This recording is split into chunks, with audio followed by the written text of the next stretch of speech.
National League East. First pitch of the ball game is just a bit outside, ball one.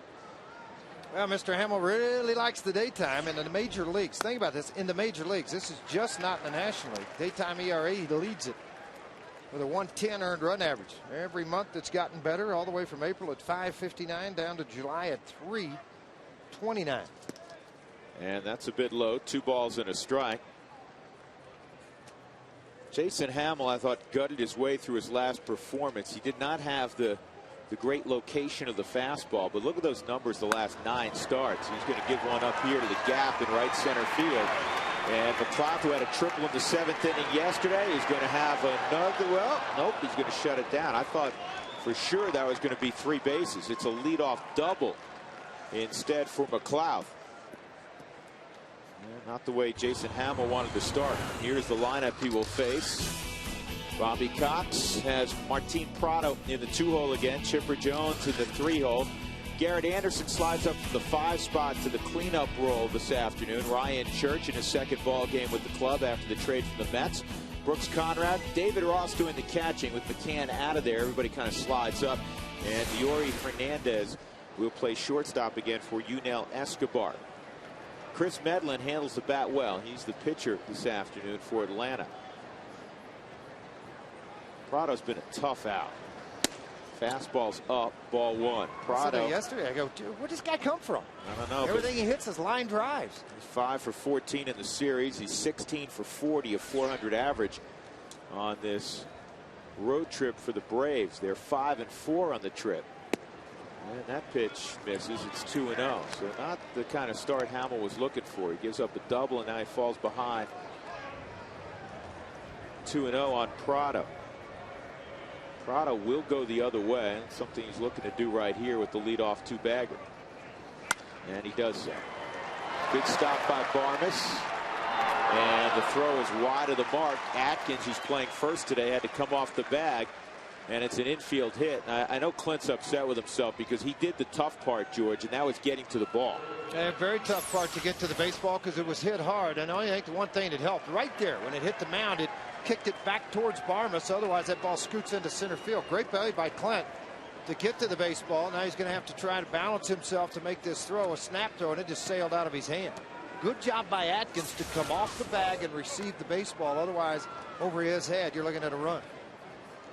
It'll be tough not to get a run now if you're Atlanta. First and third, nobody out. Chipper Jones at the plate. An RBI machine throughout his career. 1,414 ribbies.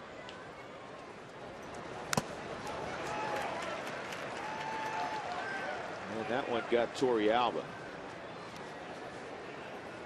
Rockies have been outscored 42-31 in the first inning. A lot of times when you see how Torrealba's knee came down this way, you expose a little bit of where you're going to take it. Torrealba took a pretty good shot right here. Keith Duggar, manager Jim Tracy, looking at the jaw, the teeth.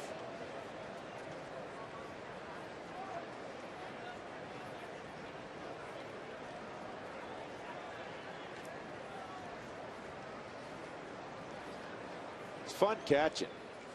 You know you're in the game. Oh, you're going to be in the game. You may be in parts of the game you don't want to be in, but you're going to be in the game. He feels Yorvit's pain.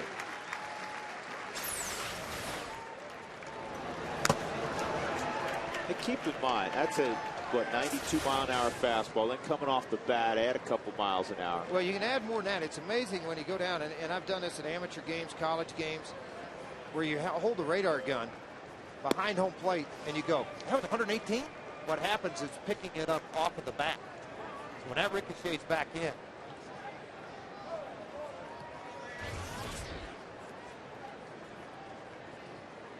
One and one on Jones. Defense set for 2. And in the air to left center field. This will get the run home.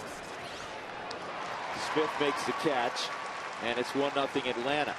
So for the 4th straight ball game, the Braves break on top early. And that just puts an offense that has struggled against a good Braves pitching staff. It puts them under the gun that much more. Here's the Fidelity scouting report on Hamill. 89-95 on the Drew, go ahead and take this. I have a little bit of a headset issue right now. Yeah, Hamill will touch 95 with the heater. He's got a power curveball. We've seen occasional slider, and the pitch that's really helped him out has been the changeup. So when he gets in fastball counts, he's not afraid to go to the changeup. Keep hitters from just sitting dead red. 1-0 on Garrett Anderson.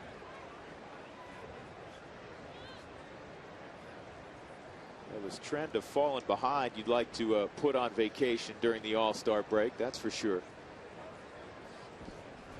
Anderson up the middle with a base hit. And going first to third is Prado. You know, the ball's been squared up, to be fair, 4 times. Even Chipper Jones was able, he was out front a little bit, but he was able to get underneath the ball and do exactly what he was intending to do and hit the ball into the outfield to get the run home. So Hamill not fooling anybody, at least early on. Well, what they're doing is they're really staying behind the baseball, is what they're doing. They're staying behind it, trying to take everything up the middle.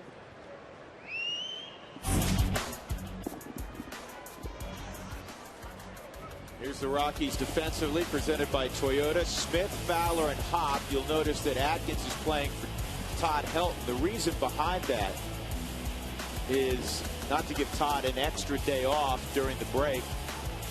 Todd came to the ballpark today and was under the weather. So that's why he's not playing. Jim Tracy did intend to get Atkins into the starting lineup today. 1-0 on Ryan Church, who was 0 for 4 in his Braves debut last night. Best ball he hit was to deep left center that was tracked down by Seth Smith with the bases loaded. Pretty good swing there, 1-1.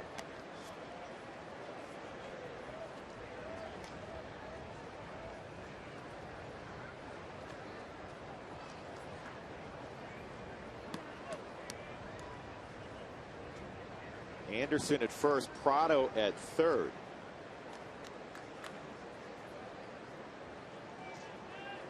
Church, a decent base runner in terms of speed. If you're thinking about two, Garrett Anderson does not run well at first.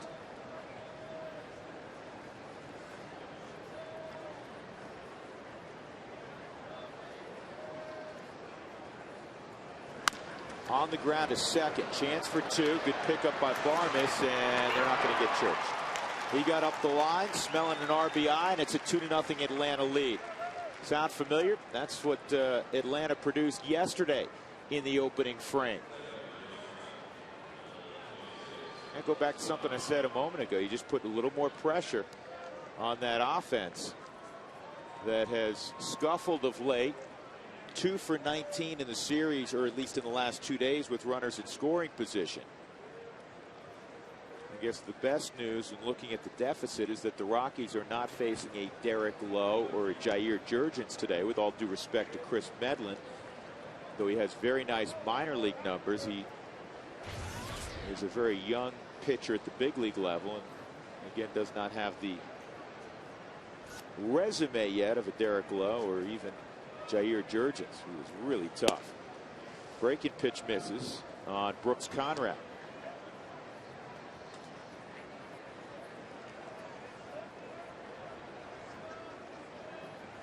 Kelly Johnson's the everyday second baseman for the Braves. Last week he hurt his wrist, got hit on the wrist, and he's on the disabled list. This ball's hit well to center field, and Fowler's not going to get there. This will give an opportunity to score for Ryan Church. He's going to come all the way around on a triple by Brooks Conrad. 3-0 Atlanta. And Bob Apodaca just getting settled in his seat next to Jim Tracy. Has to make a move to the mound. Everything's up.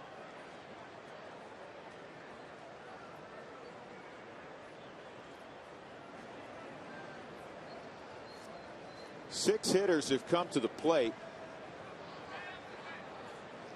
And to be fair and objective, all 6 have hit the ball hard. They have hit the ball hard, extremely hard. And you look back at the one diving catch that Barmes made, even the double play ball was over into the hole. So the balls were hit hard. Difficult positions to do it. To looking at all of this, I mean, the one out with Chipper Jones driving in a run deep to left field to Seth Smith. if you look at this, it's all been mostly fastballs. It's all been pitches to the middle of the plate versus corners and down, and that's why he was so successful before. Now 2 outs. Just not a time to relax. Cody Ross getting a start. He's hit .279. So McCann gets the day off. In the first 3 innings of this series, Drew, I don't know if you mentioned this while we were doing a little headset work. Wow. The Rockies were outscored in the first 3 innings 9-2 in this series so far. And it looks like he's trying to bunt the baseball and then almost bunted it with the side of his face.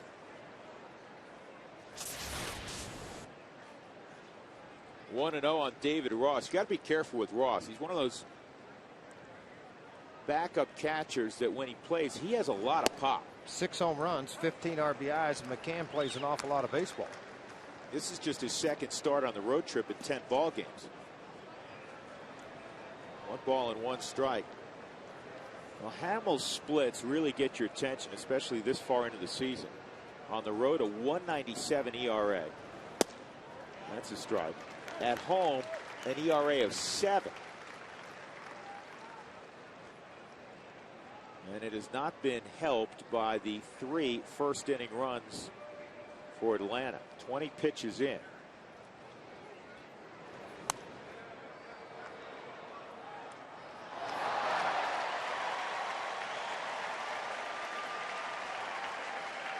Nice catch.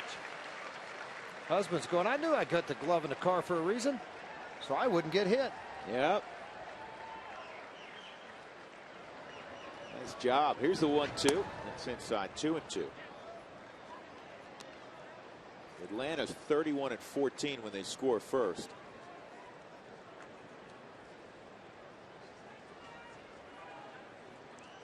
Yeah, Braves highly motivated, very much in the division race in the NL East. And if they close out the Rockies this afternoon, they'll go into the break at 500. So they obviously are thinking about the psychological impact of that for Bobby Cox's club. Plus, you're watching the scoreboard. New York won last night 4-0. They're beating Cincinnati 7-3 and a 6. That's one thing about playing in the mountains and in the West. You get to see those East Coast scores early. It can affect you in a lot of different ways, but they don't want to lose any more ground to the Mets than they already have. And the same thing with the Rockies. I mean, right now the Dodgers are leading Milwaukee 3-0. San Francisco and San Diego a night game.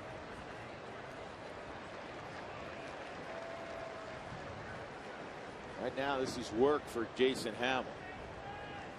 They've had to bear down every pitch and trying to make changes on the fly.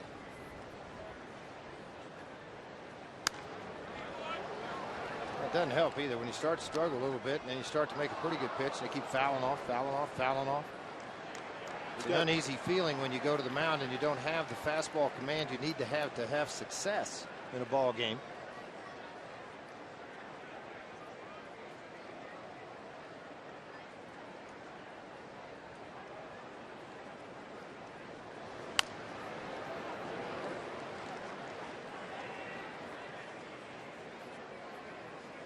George, sometimes you guys talk about working around the side of the baseball, and Jim Tracy earlier was talking about Hamill when he gets that, he's 6'7", when he gets that downhill plane. Take advantage of your leverage. But even that breaking ball looked like he got around the side of it as opposed to over the top. And that's all hand and location, getting the hand out quick enough out of the glove.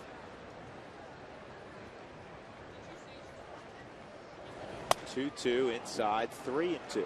Continually trying to eliminate the power of Cody Ross by throwing inside to jam him. It's just too far off the plate to induce a swing. 27 pitches in the inning. 10 of those have been to Cody Ross.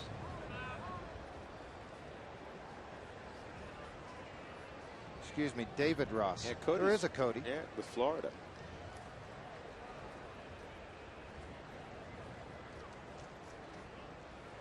(3-2) and he got him with a slider.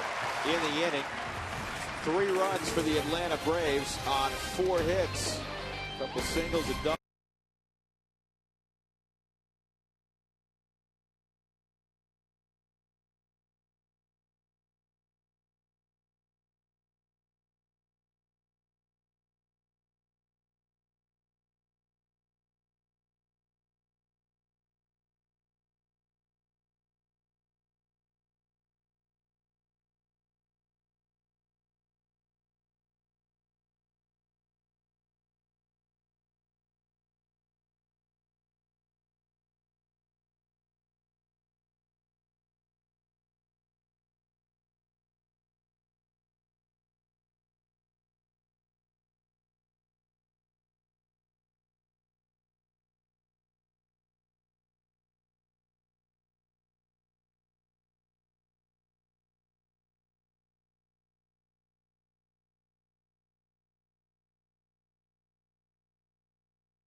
by Southwest Airlines.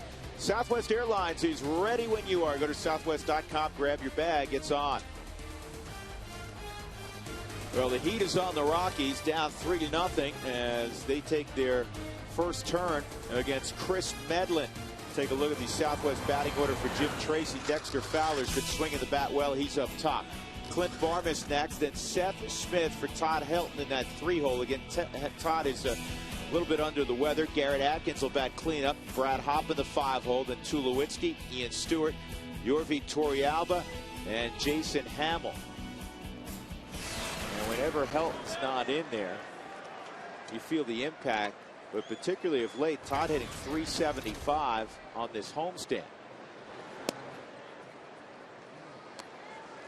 Dexter doing a good job of getting on base in yesterday's ball game. Single, triple, and a walk. He's had multi-hit games in 3 of his last 4. And it's 2-0. Rockies saw Medlin briefly the other day, but they saw him down in Atlanta, George. He made an emergency start down there.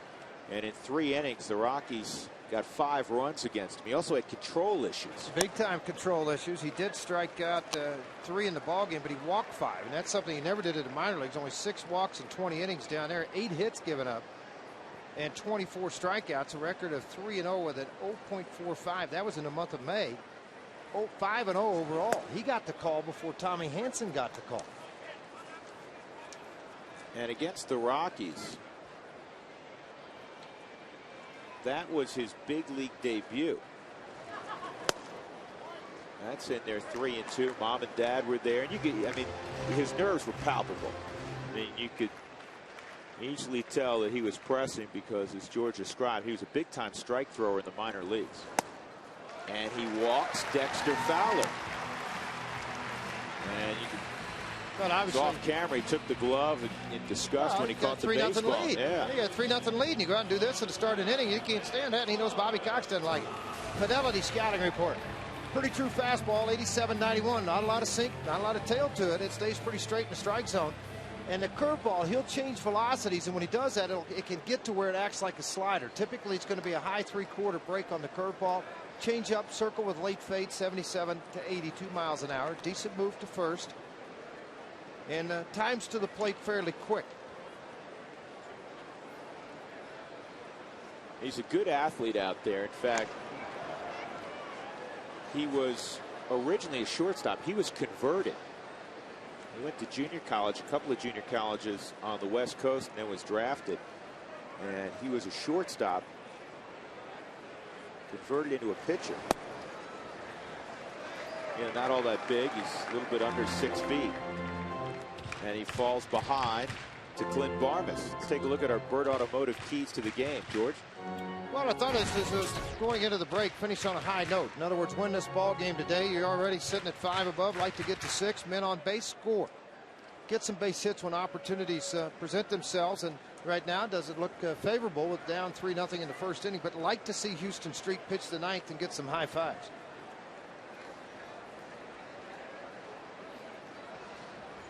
Barmas 0 for his last 9 at the plate. So he's fixing to get hot. 2-0.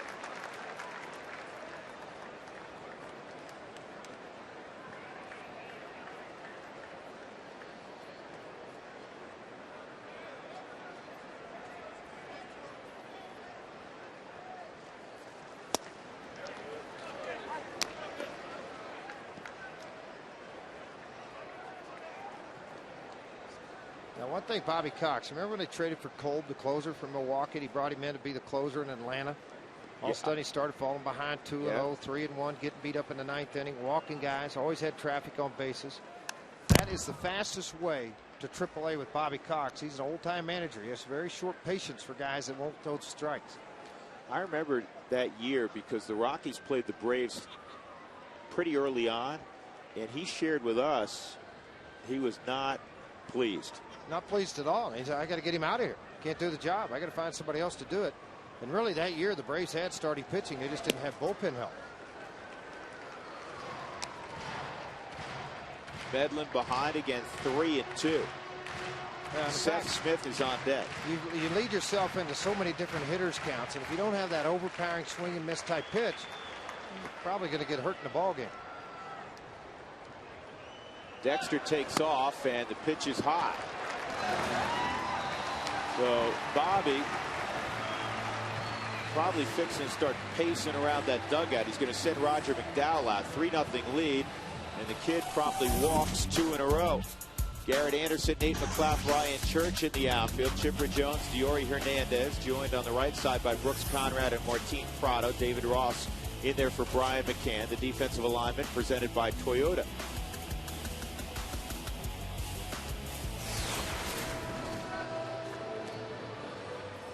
Trying to look at their bullpen. I mean, Moylan's pitched in 2 straight ball games, so Flaherty's pitched in 3 straight, but although he did 4 straight at one point. Those are all short guys out of the pen. I mean, Vasquez was brought up. Valdez was brought to the big leagues. Soriano's going to close it. Acosta's worked 2 nights in a row. The last thing he needs is try to piecemeal 8 guys through a ball game just so he can try to win this thing. McDowell's out here. You know what? Don't strike. See how far they can hit it. It's first inning. It's not the 9th. And this is exactly what the Rockies needed. And I'm sure Jason Hamill would love to see after giving the Braves 3 in the first. Come back and scratch out a couple here against Chris Medlin. And the first pitch is in there. Seth Smith, 2 for 4 last night, 3 for 5 in the series. 4 for 11 on the homestand.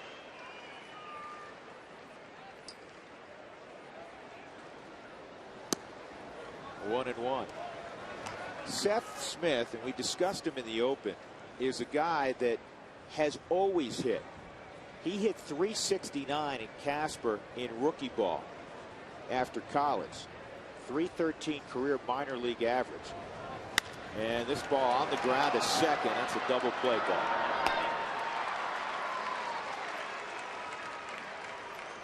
So with 2 outs, Garrett Atkins will come up. Dexter Fowler at third.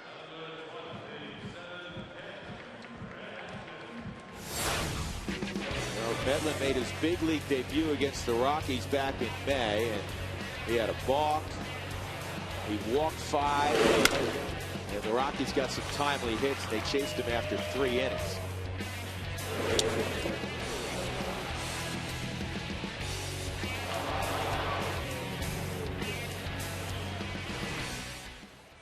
See if Garrett Atkins can pick up Seth Smith. First pitch misses. Atkins has swung the bat well. He hit a low point of 188 on June 3rd. Since that time, though he's not playing every day, we understand that, but he's hitting .362 since then. In the air to right field.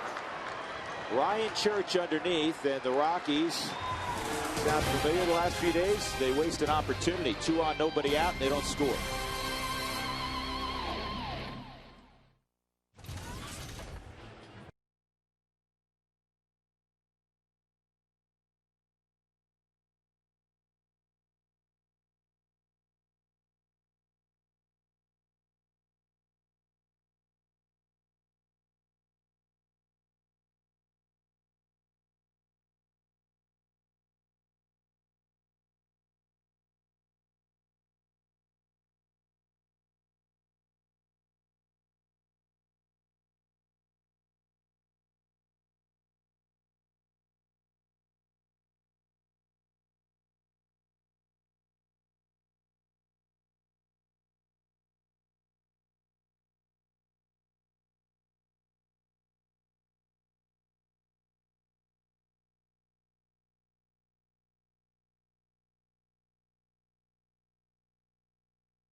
out in the game. 3-0 Atlanta. The Rockies had 2 on and nobody out. George Frazier pointed this out during the commercial break. Medlin threw 6 strikes the entire inning and got 3 outs. The Rockies let him off the hook. 16 pitches, 10 balls. And I'll say this, you have a veteran umpire in Joe West behind the plate. If you don't get around the plate in a hurry, you're looking at a very long baseball game. Hernandez on the ground and Tulowitzki 1 out. You also, whatever nerves Medlin had and whatever, here we go again. Eased him. Yeah, you took him off the hook. Gave him a little breath of fresh air. Medlin comes in from the left side. He's a switch hitter. Going back to his shortstop days.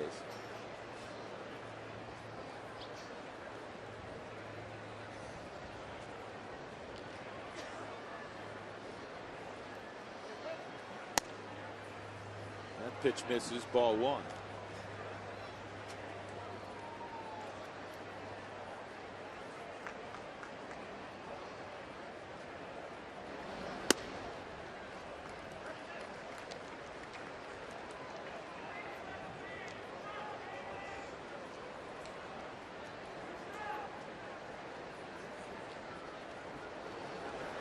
Good breaking ball. Best he's thrown, 1 and 2.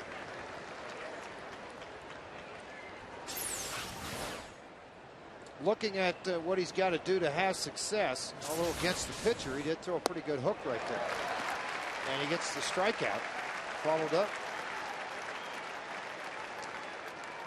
So Medlin's gone, 2 quickly gone, and Nate McLouth will come up. McLouth started the rally in the first inning with a double to right center field.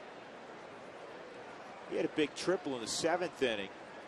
Turned out to be a key run that he scored, George. That was the difference in the ballgame, because in the bottom half of the 7th, the Rockies rallied for 3 to get to 4-3. Could do no more, and here he goes again. He rifles this one in the corner. Brad Hopp's got to go and get it. Medlin has been up twice. He's got 2 doubles. McLouth, excuse me, said Medlin. Well, one's out into the gap. This one, he gets a fastball on the inner half, just turns on it, shoots it over the top of Garrett Atkins' head, down into this right field corner. 2 outs, now you got to make a pitch. Try to minimize some of this damage.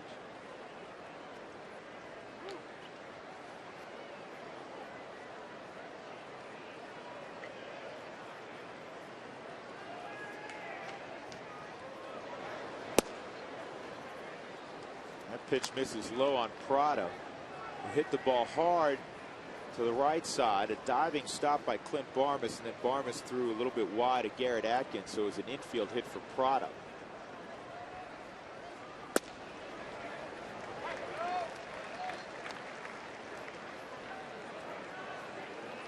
Rockies have announced their rotation after the All-Star break. Typically teams will realign, go with their frontline guys first. Makes sense. Aaron Cook will start the first ball game after the break in San Diego. And a base hit. Fowler coming hard. McLouth runs well. There won't be a play. It's 4-0. As Prado has his 18th RBI. He's 2 for 2 in the game, as is Nate McLouth. And George, these aren't bloop shots. No, they're not. The ball's getting hit very hard today, whether because up into the zone. You see Torrey Alba. That's a great shot. I'd like to come back to that center field replay just to show what's going on with I think, with Hamill today more than anything else. Dexter bobbled the ball. He wouldn't have had a shot at the plate anyway. See, look at this side. Now, what I want you to do is watch Torrey Alba where he sets up, folks. Watch where he goes, all right? I'm going to circle the glove. Right here's where he's wanting that pitch. Now you watch where the pitch was. Go ahead and let it release. Yeah, got a ground ball over to Stewart. He will go the long way to end the inning. Point is, he missed his target by almost 2 feet from the inner half of the plate and up.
Brad Hopp will step up first to look in at Chris Medlin.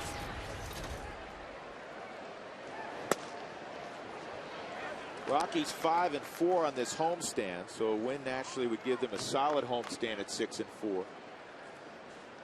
Playing so well at home after a very poor start at Coors Field, 1-1. Brad 3 for his last 20 at the plate. Ordinarily, you'd say, you know, the break coming at the right time, but Brad's not going to get much rest. Right after the ball game, he'll head to St. Louis and a ton of all-star festivities. Don't be surprised if on Thursday at Petco Park, when you look in, Brad Hopp's not in the starting lineup. And that is not unusual for guys that participate in the All-Star game, since they don't get any rest. Oftentimes, they'll take a seat that first game back. This ball is hit well to left. Get up and get out. It is. Home run, Brad Hopp. Little souvenir to take with him to the All-Star game in St. Louis, and the Rockies are on the board. For Hopp, his 14th of the year, and his first home run since June the 30th. How many of these home runs this year have been to the opposite field by Brad Hopp? Ball down and away from him. Such strength shown by Hopp to go to the opposite field, down the tunnel, to pick up his 14th home run of the season. 58 RBIs now for Brad Hopp.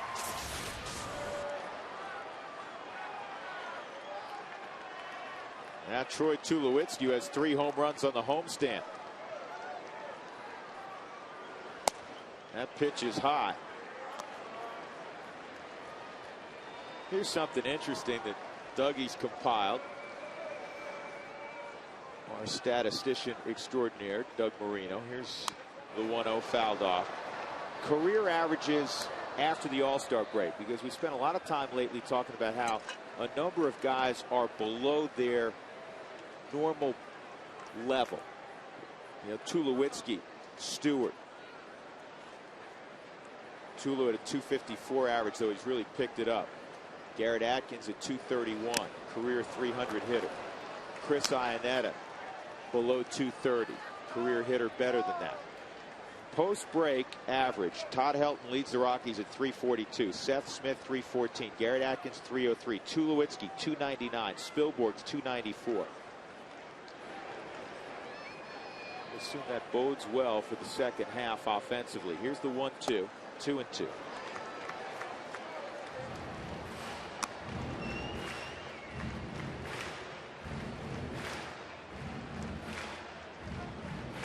Troy led all shortstops in the National League last year in hitting in the second half after a real rough first half, battling a slump and a couple of significant injuries.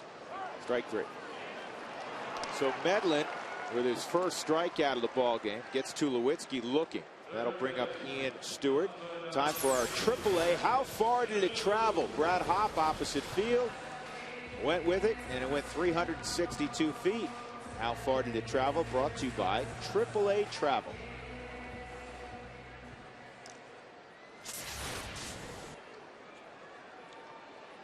Ian Stewart 1 for 3 yesterday, a double and a run scored.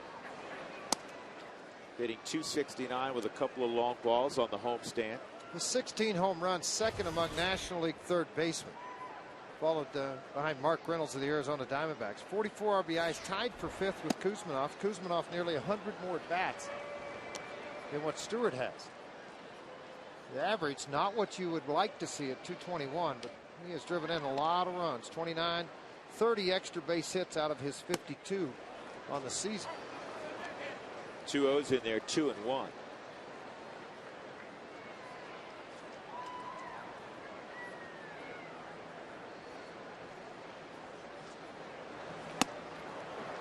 Two and 2.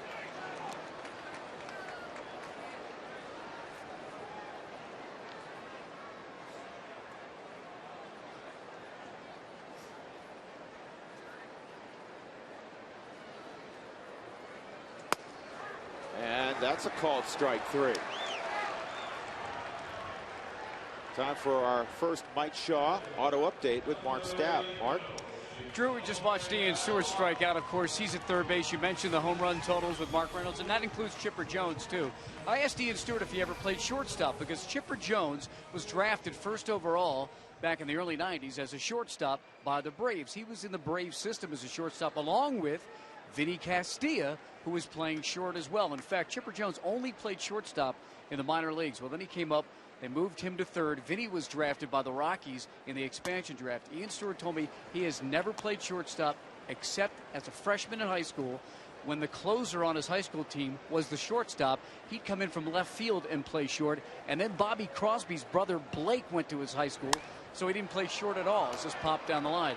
But remember that Chipper Jones, Vinny Castilla were shortstop when they came into the league, and when Vinny was with the Braves in the early 2000s, that's when Bobby Cox made the move of putting Chipper Jones in left field, and he played left field for 2 full seasons. So he's been a versatile guy for Bobby Cox and the Braves. Drew, George?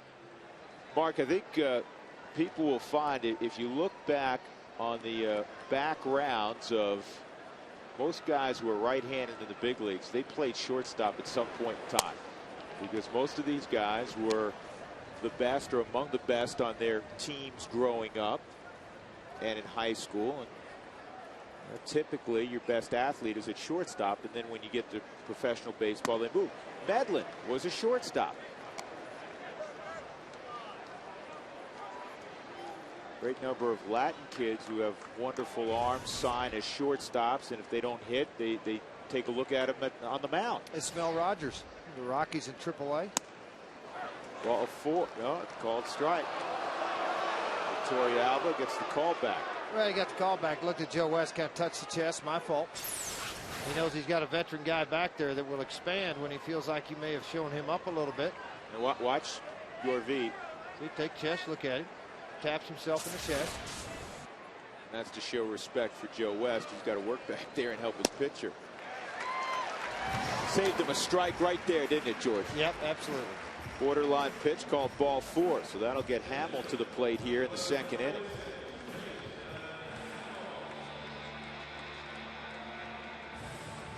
Three walks by Medlin already.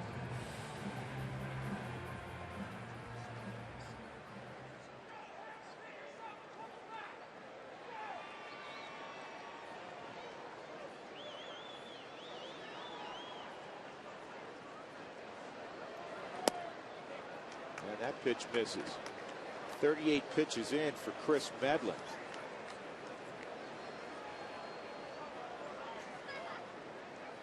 Last 13 games, the Rockies offense has produced just a .226 average.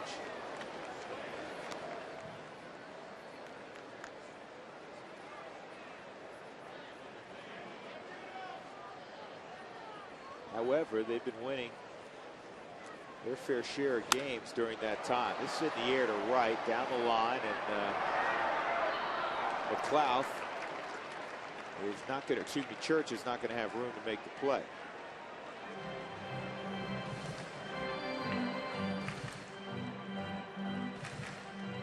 One and two on Hamill.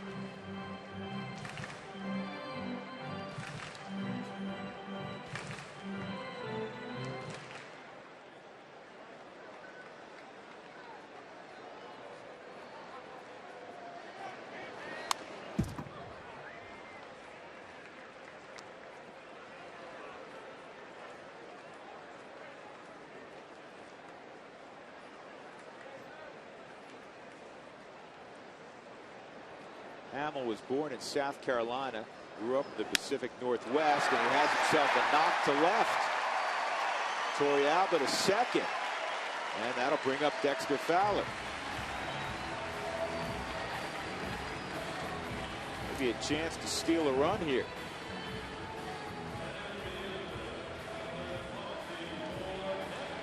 For Hamill, his third hit of the year.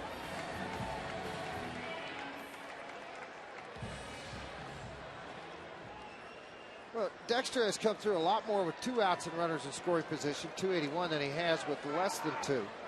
Just a .185 average. So he's in a spot where he likes to be. And he battles left-handed. It's not his natural side. He's getting better and better left-handed. George, this is a guy who doesn't have an overpowering fastball. I think this This works well for Fowler. 0-2.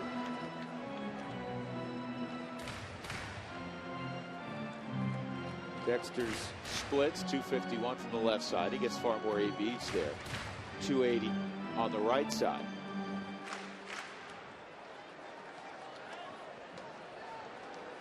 He has had a tremendous rookie year. Kid who never saw a pitch at AAA. Outside. 1-2.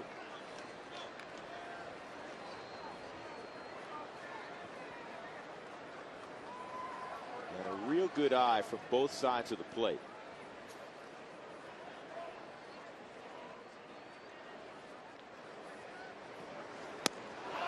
And Medlin makes a pitch. He got him on a changeup. Strikeout number 3. Ends up striking out the side. In the inning, the Rockies get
kids. ColoradoDads.com winner is Matt Finnegan and his 5-year-old son, Brendan. We're going to show you those guys here in the booth right now. This is Dad, Matt. Give me 5, Brendan. Atta baby. Oh, you're on his TV. Rockies hat on, too. Yeah, he's looking at himself on TV. Pretty cool, huh? Yeah. You guys doing well? Doing great. Enjoying the day?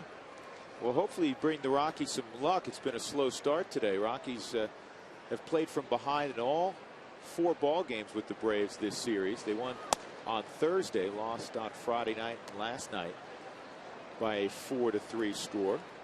You guys get out to the park much? Second game in 3 days. Beautiful. That's what we're talking about. More than 38,000 last night on one hop. Clint Barnes is going to throw out Garrett Anderson, and that'll bring up Ryan Church. Understand you have a question for us. Well, Brendan in particular wanted to know what you guys thought the Rockies might try to do with the trade deadline coming up at the end of the month. That's Goodman and Frazier for Rizzuto and Messer. Never heard of those guys, have you? That would. I don't know. I personally on my own front, I just don't know that there's a lot to do because the tightness through the economy right now to take on a lot of payroll. Number one, I know fans don't want to hear that, but unfortunately, that's kind of what everybody's living in right now. To take on a Roy Halladay type contract, we're talking about jumping out there at $15 million a year to add to your payroll. Well, he's going to be a free agent after next year. Right. But this is in the air to center field. Taking it on this year, retired. and then $15.75 million next year. And what you'd have to give up in talking about the Arvada native Roy Halladay. But I think a more pressing need right now, because the rotation's been very good. Jason Hamels had a tough couple of innings, but the rotation has been outstanding. It's why the Rockies are back in the thick of a playoff chase. they could use some help in the bullpen. But I'll give you an example. Jim Tracy was asked this morning about trying, could they go out and get a real good left-hander now that Alan Embry is down for a while. And he said, I'm not so sure we don't have that real good left-hander that we just brought up at Franklin Morales. How many guys throw 94 with great deception, a good hook, and can dominate both sides of the plate, left-handed bats, right-handed bats? I mean, how many guys are out there that you're going to replace? So I go back, George, to the 07 season. Sometimes the best moves you make are the ones you don't make.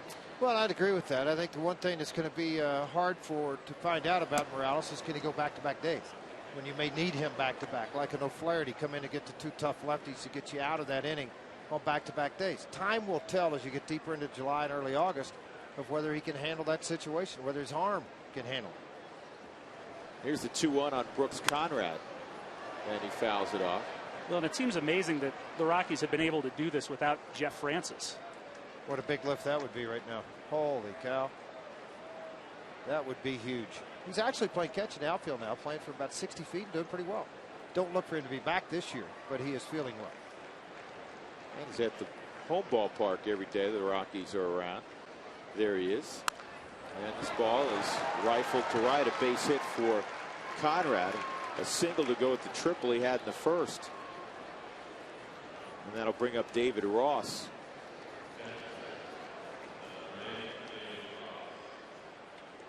Brendan, who's your favorite player? Who? Brad Hopp hit a home run for you already today. Did you call him and ask for him to hit a home run for you today? Yep, see? It's amazing what they could do, isn't it?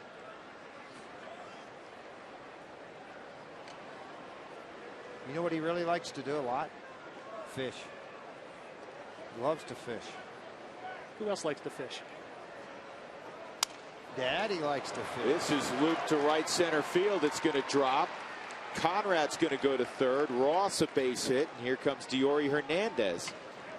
And it looked like it was going to be a quick inning for Hamill. But now two are on with 2 outs.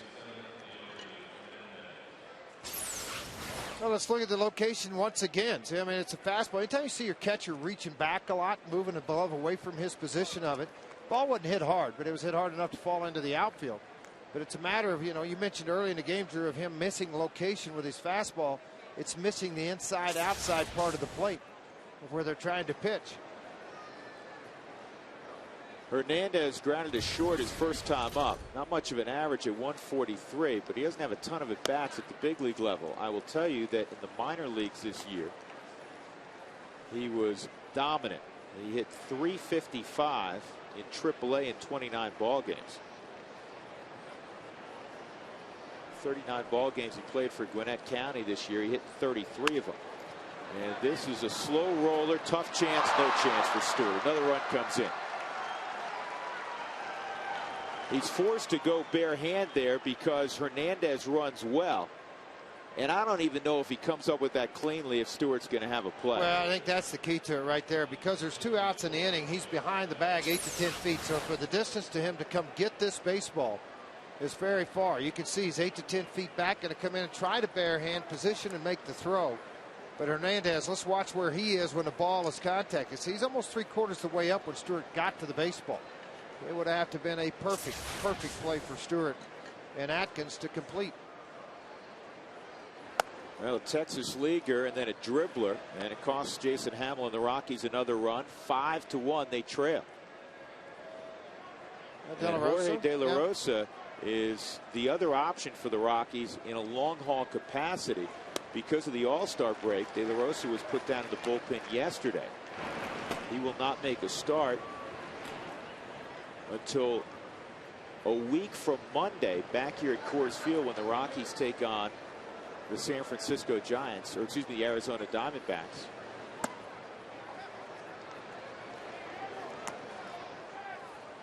Two and one on Chris Medlin. The hard part is with just 2 outs, and De La Rosa, pattern of warming up as a starter is going to take him longer to get loose. So it may be a situation where he may start the 4th inning and go out and try to pitch a couple of innings for him if and when Hamill can get out of this inning. The problem is it's just going to take him a while to get loose down there.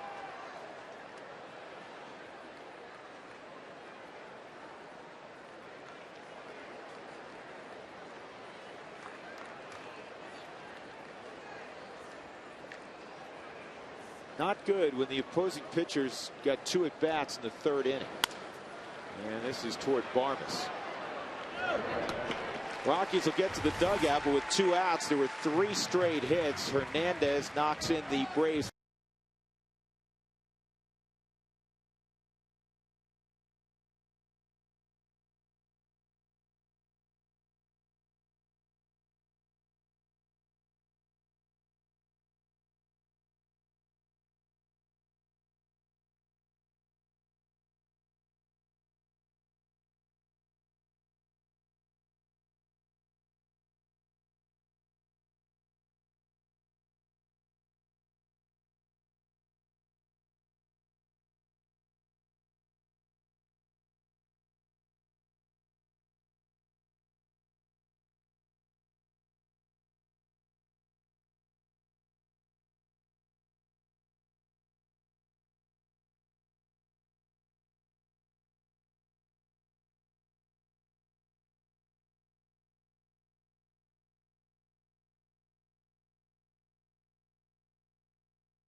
In the 2nd half, 4 ball games against the Padres, and then it's back home where the Rockies will see the Arizona Diamondbacks to be followed by the San Francisco Giants. George, the Rockies have 13 ball games left with the Giants.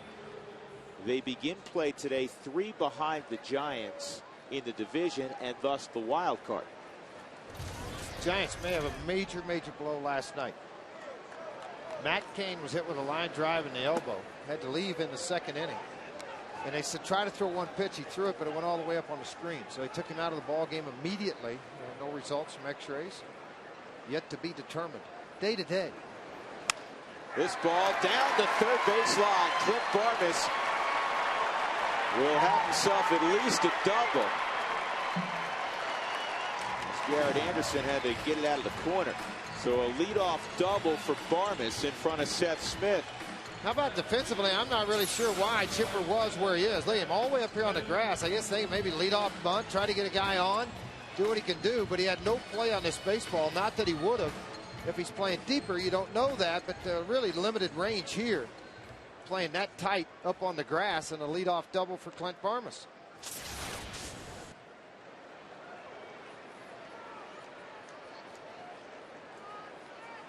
Smith grounded into a 4-6-3 double play in the 1st. And this ball he lifts to right center field. That should move Barmes. Church has a big arm, and he gets it there on a fly, but Barmes easily beats the throw.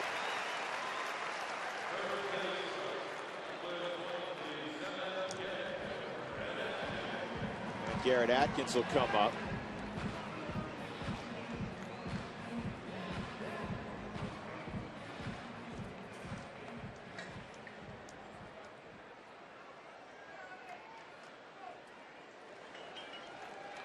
Atkins a fly ball to right back in the 1st inning. Rockies in the bottom of the 1st had 2 on and nobody out after walks to Fowler, and Barmes did not score. Their lone run came in the 2nd inning on a home run by Brad Hopp.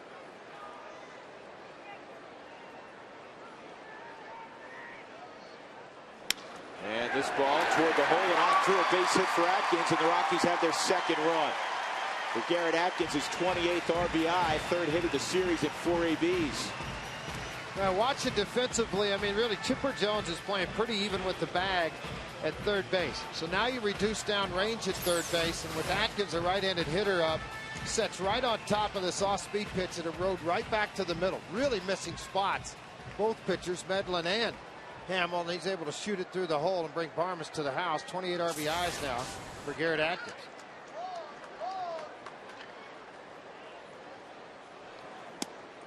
And Brad Hopp takes a strike. Hopp hit the home run to left field. He can drive it out, foul pole to foul pole.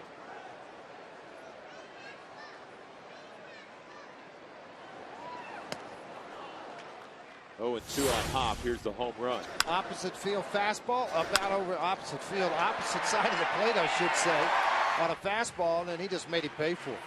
His long swing, folks, if you ever had a chance to see Hopp up close, his shoulders are very broad and a very strong guy in that upper body.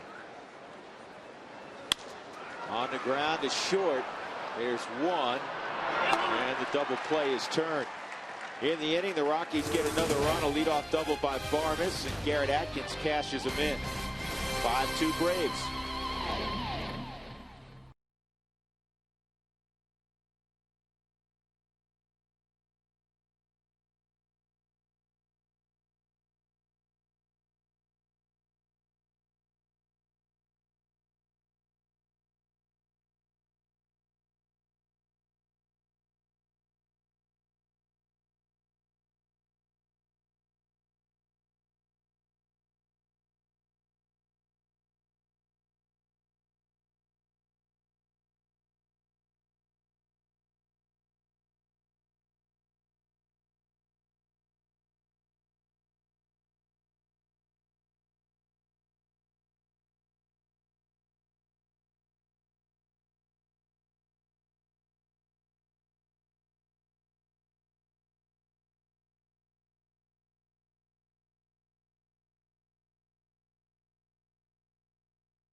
Year you lose your income, we'll make your payments for 3 months.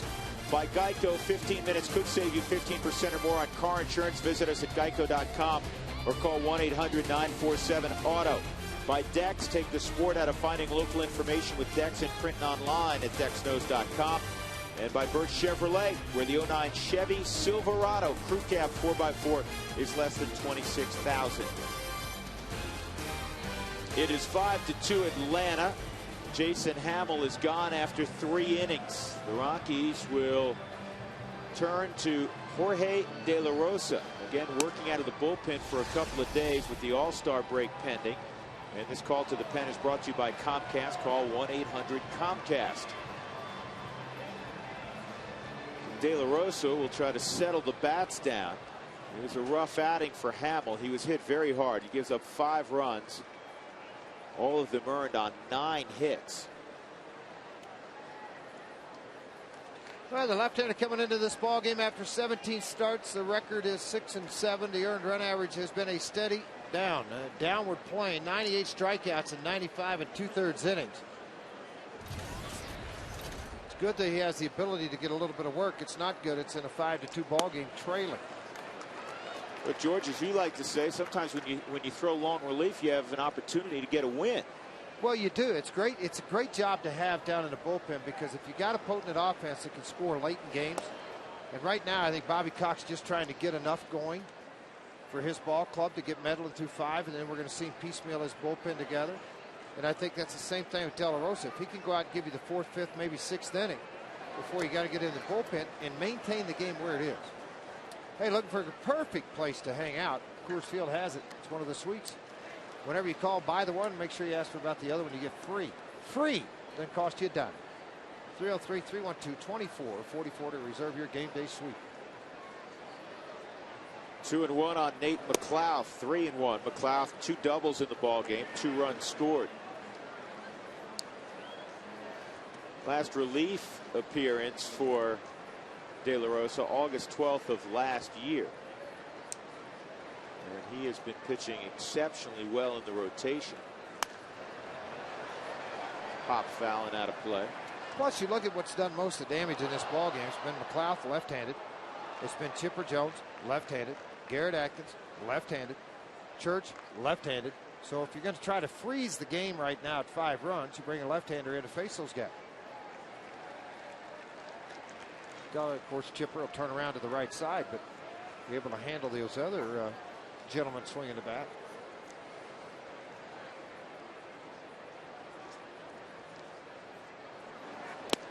And he overthrew the fastball, so a walk to McLeod.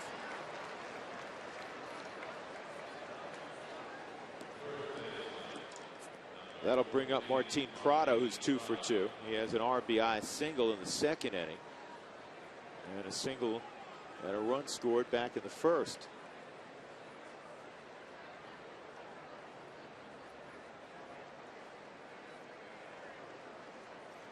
Dodgers are off fast again. In fact, it's now the 7th inning, and they're up 6-0 on the Brewers at Miller Park in Milwaukee. Kershaw on the mound for the Dodgers. So Matt Cain is now out of the All-Star game. Jonathan Broxton of the Dodgers out of the All-Star game with a sprained big toe. We were thinking this morning, as was Jim Tracy, that may be very good news for Houston Street. And Tracy even said after the injury to Cain, that's a wild pitch. After the injury to Cain, he was thinking maybe Aaron Cook may get a call and he'd lose 2 pitchers. As it turns out, he's not going to lose anybody to the All-Star game. I shouldn't say lose anybody, but that's probably the wrong way of phrasing it. What Charlie Manuel decided on doing is he took Zach Duke and Trevor Hoffman.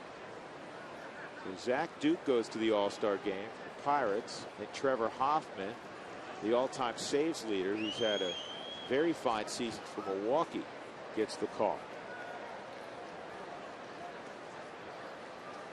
And you never know what transpires today. I mean, this is common occurrence every year. Guys that get the call to the All-Star game come up with some sort of injury on the final weekend before the All-Star game. Replacements are necessary. Fouled off, it's 2-1.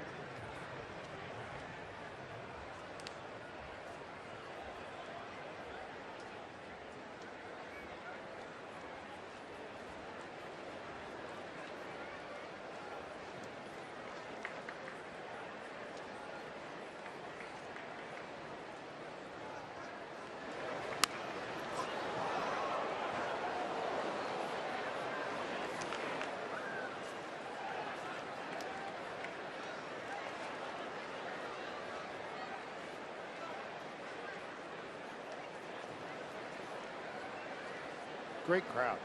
I'm just sitting there looking around Coors Field. Nice to see those 30,000 plus crowds back at the ballpark. Well, last night we were close to 40,000. We had 38,000 last night. Comeback at De La Rosa is going to get the out. That was a good decision, George. He started to move toward McLeod, and rather than risk the throw and a call a safe at second base, he got the sure thing. So 1 out, and that'll bring up Chipper Jones, who will flip around to the right side. Let's check in again with Mark Stout. Mark? All right, let's get to the Aflac trivia question here for the day. I'm over the auxiliary scoreboard. I see the Cardinals lost. They did score 3 runs. Maybe Pujols knocked in some runs. Albert Pujols came into today with 85 RBIs, most of the majors. Name the man that had the most RBIs at the All-Star break in the history of baseball. We'll get you that answer coming up. Think about it. It's an old-timer, guys. Tulowitzki throws out Chipper. Crossing in front is McLeod. 2 outs. Runner at third. Garrett Anderson will come up. That's a bunch of RBIs at the break.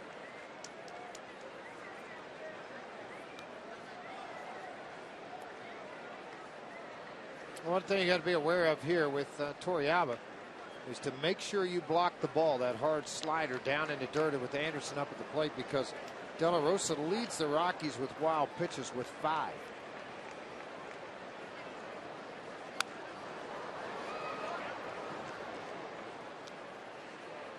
Windshield chipped or cracked, don't wait. Call Colorado's #1 team, Elite Safelite Auto Glass, 303-287-5000, or visit safelight.com.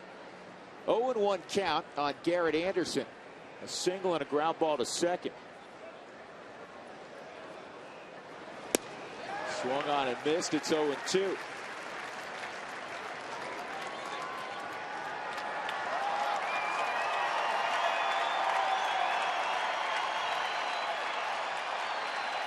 Derek Zito has given up 3 runs in the first inning to the San Diego Padres.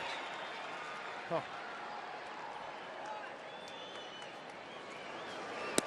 See ya? No, guess not. Close. Joe West wasn't buying. 1-2. Lefties have hit just 183 this year against De La Rosa. Anytime you put a guy on a mound that doesn't have to trick you, it's left on left with a fastball in the low to mid 90s. Harder for left-handers to handle. 5-2 Atlanta as they hit in the 4th. And that slider didn't have a ton of bite. It's 2-2. Garrett Anderson's been a tremendous hitter for a long time. Yeah, he's probably going to sit a little bit more heavily on that fastball, as the count is even at 2-2. Got him on a slider, so he crossed him up. Anderson's gone after a leadoff walk to McClellan.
To do with RBIs here at the break. Now, Albert Pujols, you see the score below me, the Cardinals, they lost, but he did knock in 2 today. He has 87 at the break.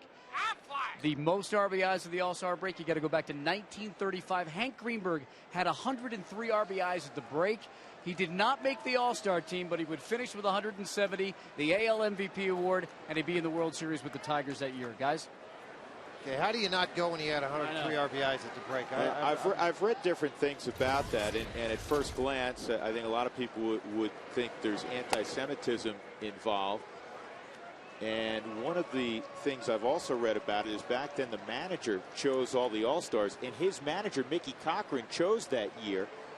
And supposedly there's a lot of pressure not to to play favorites and take all your own guys. This ball's hammered to right field and deep and gone. Tulowitzki with his 4th home run on the homestand. And it's 5-3. Brian, been very impressive with Tulowitzki's ability. When he's left the yard, it's been center field. Now, he went deep yesterday to left on a hanging breaking ball. Fastball up into the strike zone. To ride it out over that auxiliary scoreboard at 375, that ball's hit very well. Stand behind it, driving it, not trying to get out too quick with his hands. He now has tied the guy at the plate for the home run lead on the club. Ian Stewart, Tulowitzki with 16 home runs each. And the Rockies slowly, George, chipping away. I don't think Bobby Cox believes 5 runs is going to win this ballgame. Well, and I don't think he thinks Chris Middleton is going to see anything past the 5th either. Give me 5 innings today, son. I'll get you out of the ballgame. Dowell's already on the phone. There's going to be somebody up shortly. And hopefully he doesn't get close to seeing the 5th inning. Bottom of the 4th, 5-3, nobody out. Stewart fouls it off. Just to continue very quickly the conversation about Hank Greenberg's snub with 103 RBIs in the 35 All-Star game. His manager, Mickey Cochran, made the selections. He went with Hall of Famers Lou Gehrig and Jimmy Fox. And again, I've read some things where there were a lot of pressure back then not to pick your own players. But it's still hard to imagine a guy with 103 RBIs, as you say, George, not on the All-Star team. Pretty surprising to me. Just sawed him off. Remember when he was up previously with his previous at bat, he struck out on a fastball inside and down. That was up a little bit, tried to make the contact, and just split everything in half. Torrealba walked his first time up.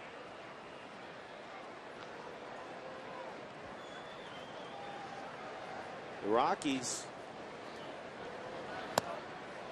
with the addition of De La Rosa in the bullpen, George, and now with Fogg available, it's going to be one and done, apparently, for De La Rosa because Carlos Gonzalez is on deck.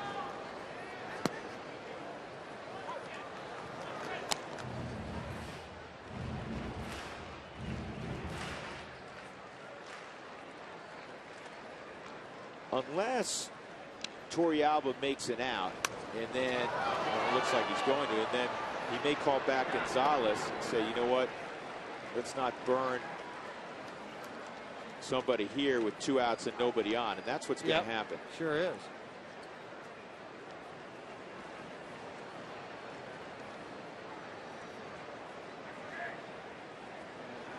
So De La Rosa will hit for himself. 5-3 ball game. Here's our AAA. How far did it travel? Troy Tulowitzki hits one to the opposite field, 393 feet. His 16th home run.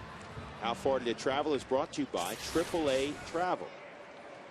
He's in a good place offensively. He's kind of like Jim Tracy. He doesn't want the break to start now. Jim Tracy told me that this morning as part of Rockies Weekly. We sit down every Sunday morning. He said, you know what, I wish the second half started tomorrow.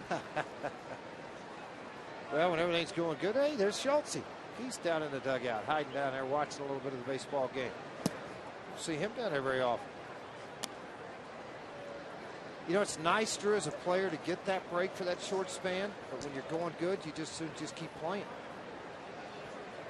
And that's the mindset of Jim Tracy. It's fouled off by De La Rosa. A lot of the guys that live here in Colorado that have homes, it's easier for them than the guys at West Coast, Midwest, East Coast to try to go home for 2 days because it's a 3-day break, not a 4-day break. The Rockies will travel on Wednesday to San Diego. So it's basically a 2-day break for a majority of the Rocky players. And De La Rosa strikes out against Medlin, but the Rockies inch a little closer on the home run by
game summary. McLeod's got a couple of hits, Prado a couple of hits, Brooks Conrad 2 hits, including a triple. For the Rockies, Brad Hop, Troy Tulowitzki solo home runs. Rockies fell behind 4-0 in this ball game. They have been behind at the outset every day against the Atlanta Braves. And the second pitcher utilized for the Rockies is Jorge De La Rosa. Again, will not pitch in the rotation till a week from Monday. That's why he's been called upon here in the long haul, as Jason Hamill lasted just 3 innings, gave up 5 runs on 9 hits. Ryan Churchill leaded off. Ryan had an RBI ground out in the first. He's 0 for 2. Does not have a hit yet in a Braves uniform. Came for Jeff Francoeur 48 hours ago. Francoeur had a nice Mets debut, 2 for 4 with a couple of RBIs. Matt Daly throwing down in the Rockies bullpen. He got these 2 lefties coming up. And again, we're just talking about trying to freeze the left side of that lineup. And then if he had to, he could go to Daly, the right-hander, to take care of the bottom side of it.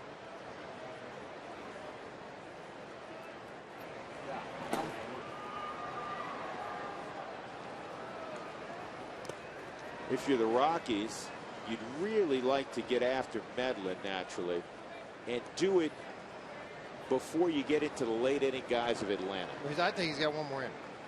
He's leading 5-3 in the ball game. Very surprised if he would go out for the 6th inning. His pitch count's up, Dougie. Pitch count's up on Medlin. So, I mean, I just don't see them going very deep with him beyond the 5th inning. Yeah, Ryan Church, who doesn't get a ton of at-bats left on left and was hitting well below 200 against lefties, has a knock there. So there's his first Atlanta Brave hit.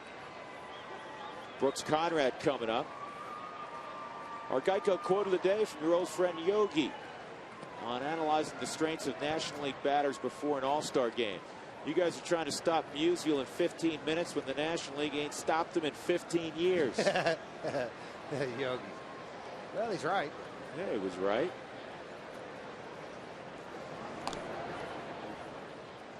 Yogi, did you go to Japan this year? Yeah, it ain't as far as it used to be.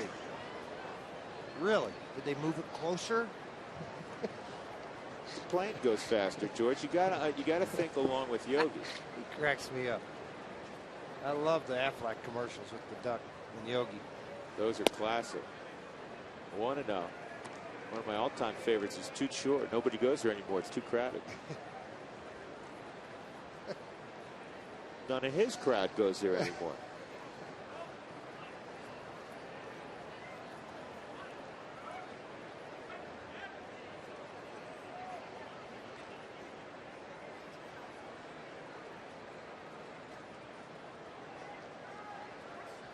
As I've gotten to know you, George, over the last 22 years, I realize more and more why you got along so well with Yogi. Yeah, absolutely.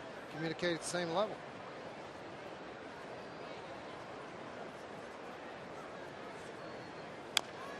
Fouled off by Brooks Conrad.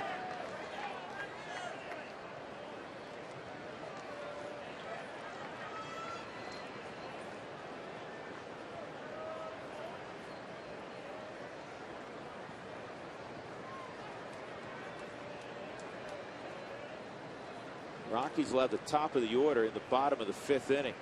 Trying to keep it a 2-run game is De La Rosa, but he's consistently been behind. 24 pitches, 12 balls, 12 strikes. Not the ratio you're looking for. It'll be Fowler and Barmes next inning. First things first, nobody out. Ryan Church is at first. Bottom half of the lineup, a lot of times Bobby Cox, sometimes, that's not a lot of times, but sometimes will turn it left center field and deep and gone. Wow. That thing just kept carrying and carrying. Second home run for Brooks Conrad since his call up. Well, a 2-run shot, and he hit that to one of the deepest portions of the yard. Tell you what I did. I automatically looked at Seth Smith when it left the bat. And Seth gave it about 3 good tries, and then he just kind of stopped to watch the fly to the baseball and realized that it was going to pretty far out of the ballpark. And Jim Tracy going to make a change and bring in Matt Daly. You know, there's a lot of conversation on the step between Tracy and De La Rosa. I know he's disappointed giving up that 2-run home run. I just wonder if he didn't feel right coming out of the bullpen today. That dugout pretty happy with the Atlanta Braves. They lead it here in the 5th. Nobody out. 7-3.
This call to the bullpen is brought to you by Comcast Digital Home Phone Service. Warm up to unlimited local and long distance. Call 1-800-COMCAST.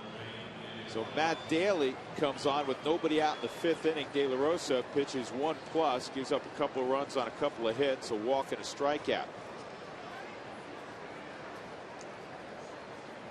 David Ross will step up. He's 1 for 2. 11 hits for Atlanta. Well, it's never good when you're in the 5th or 4th inning. Excuse me, top of the 5th inning, and you're on your 3rd pitcher in a ball game, and they've given up 11 hits, 7 runs.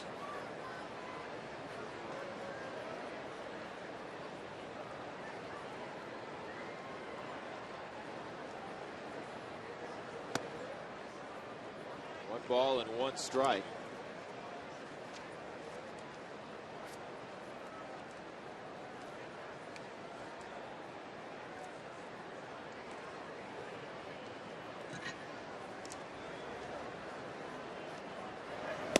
That's low. 2-1.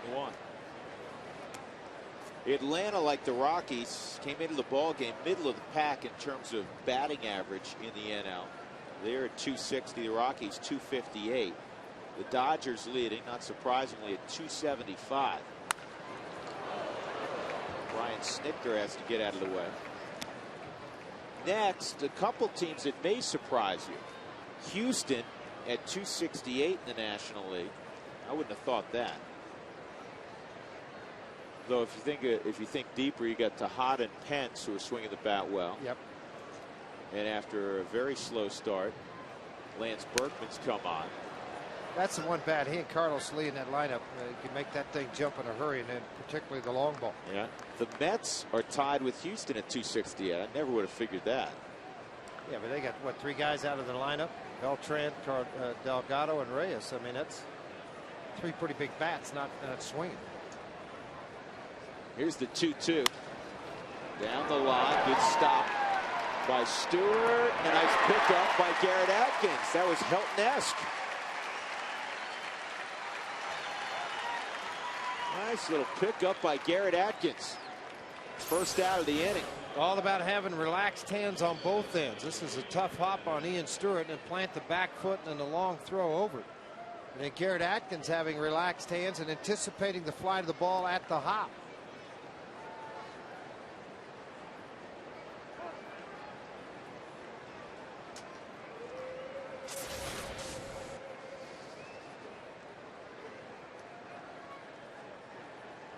Diory Hernandez at the plate. An infield hitting an RBI his last time up. Daly beats him with the fastball. And it's 0-1.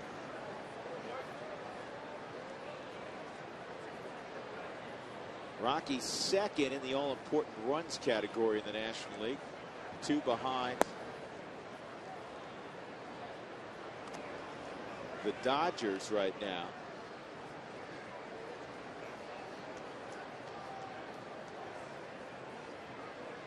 Actually, they're third. The Phillies are first, then the Dodgers, then the Rockies. The Phillies have scored 19 more runs than anybody else in the National League. Follow the Colorado Rockies on your iPhone and iPod Touch with MLB.com At Bat 2009. Featuring play-by-play, real-time box scores, video highlights. Visit ColoradoRockies.com on your iPhone or iPod Touch to purchase. Strike 3, Diori Hernandez gone. And Chris Medlin will come up. 7-3 Atlanta. Rockies have been out hit 11-5.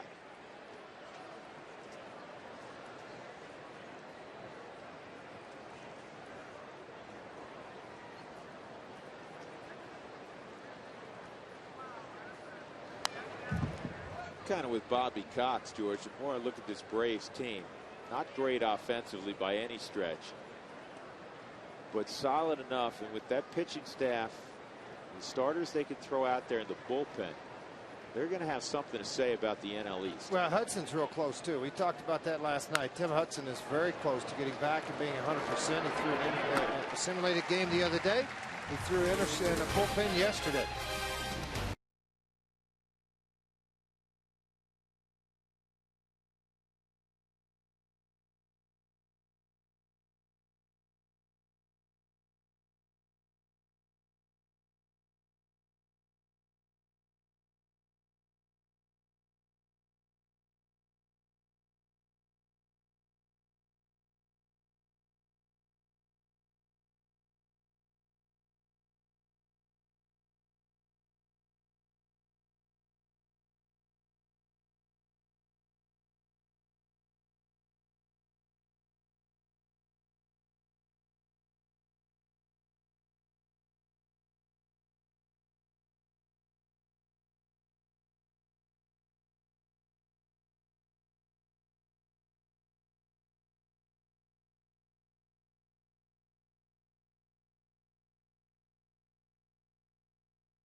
The series, Dexter Fowler 5 for 13, 3 steals in the series.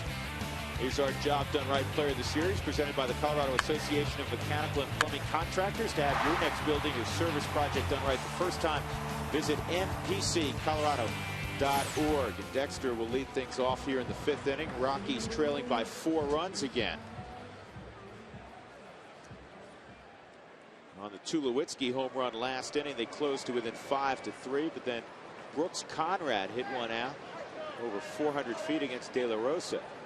5th inning of work for Chris Medlin, who lasted just 3 innings in his big league debut down in Atlanta against the Rockies. Struck out Fowler last time with a couple runners aboard on a changeup. Starts him out with a 91-mile-an-hour fastball. It's 0-1. Logan had warmed up earlier. He's warming up again. The left-hander. Looking down the Rockies lineup and where they are with Fowler, Barmas, and then of course Smith. There's one bat Bobby Cox is concerned with. Atkins the other. And there's the good changeup. 1-2. Medlin in the minor leagues, 15 and 9, 273 earned run average, and he's always been a swing guy. Starts some, works out of the pen some.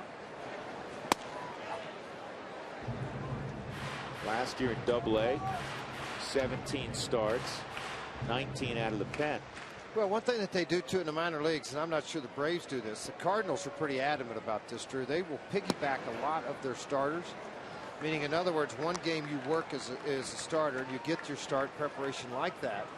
Your next time around, you work the back end of a start. So they'll send like 5 starters somewhere, 4 of them are in the bullpen, and then they just try to flip them. Center field, it'll drop for Fowler.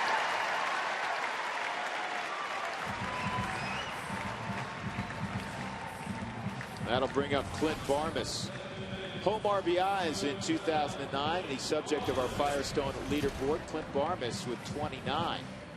Tied for first along with teammate Brad Hobb. Helton's third.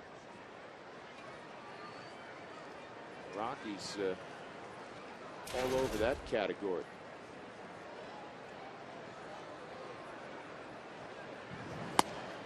The reason the Rockies were all over it is just Rockies leaders. I misinterpreted. I thought it was National League leaders in home RBIs. I knew what you were talking about. It's like, wow, we got a ton of guys up there. I knew what you were talking where's about the whole Pujols? way. He had to knock in a few at home. He's got 87.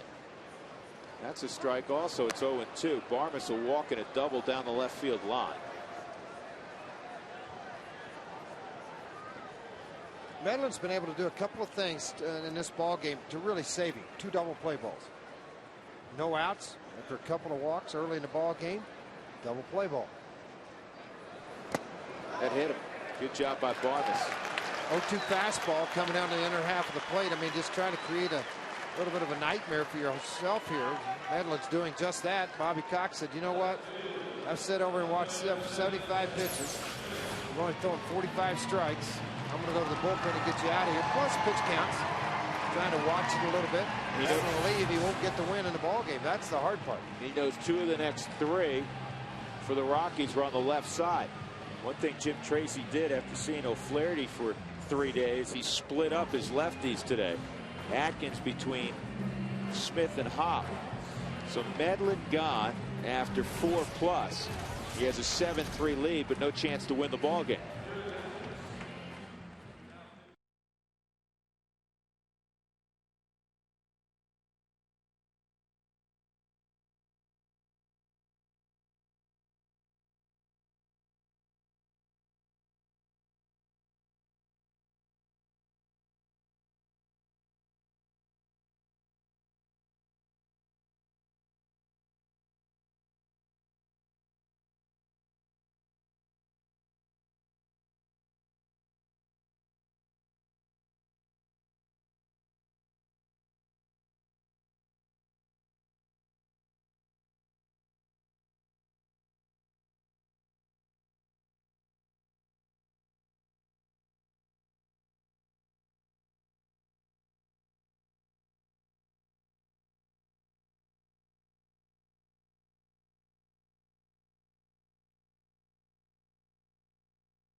Outstanding agents, outstanding results.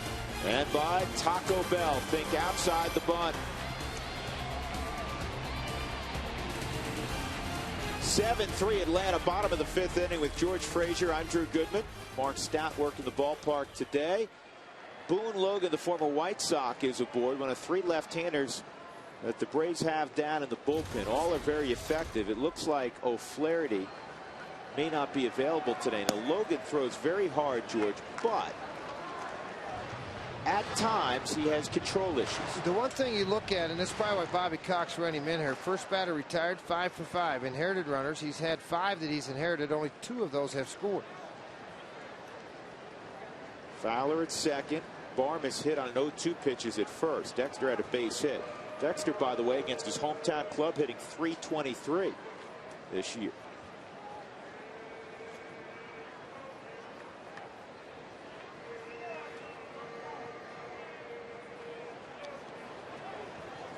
Smith smokes it, but right at the second baseman, Conrad. Second time he's grounded into a 4-6-3 double play. Boy, is that not the series so far for the Rockies? With opportunities, they have really swung the bat in tough luck. Well, they really have. Look at the line drive double plays earlier. Tonight's big hit of the week is brought to you by Mako. Thursday, Garrett Atkins, a game winner as it turned out, ripping a double down the line as the Rockies took the lead after trailing the entire ball game against Atlanta. The only win they have in this series so far. Atkins with an RBI hit in the 3rd inning. Trying to bring around Fowler here with 2 outs in the 5th inning.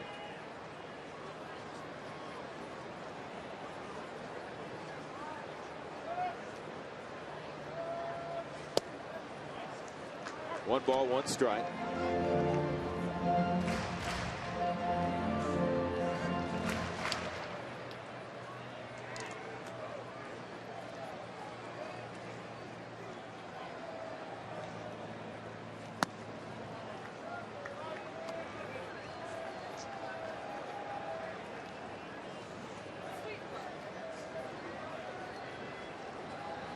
Atkins 3 for 4 in the series. 2 of his 3 hits have come in the pinch. One you just saw in our Mako big hit of the week. Here's the 2-1.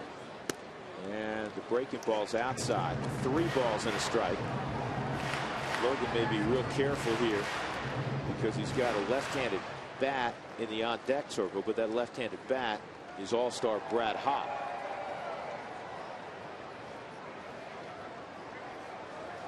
Ross setting up away.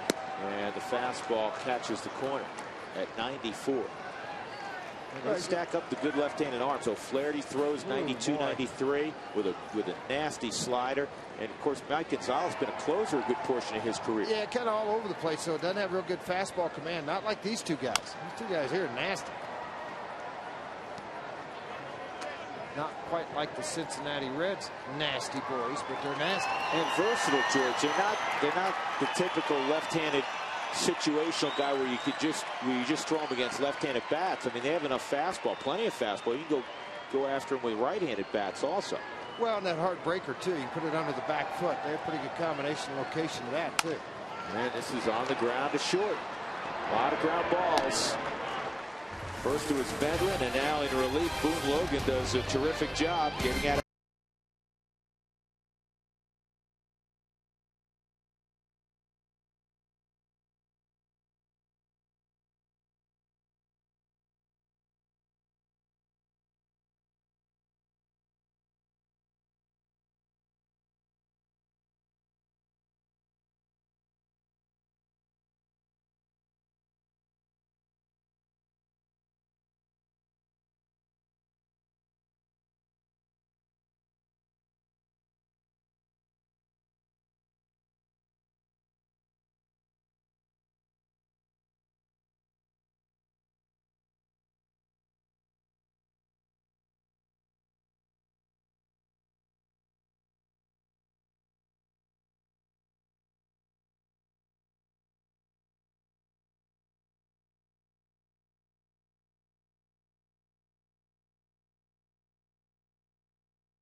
AT&T, the nation's fastest 3G network. AT&T, your world delivered.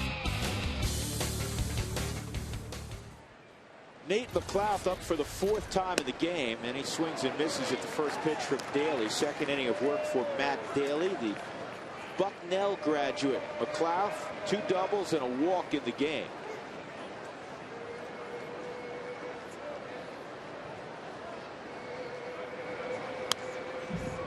I think you're going to look back on the 09 Braves and say one of the better moves throughout baseball in the 09 season was the trade that brought Nate McLouth to Atlanta.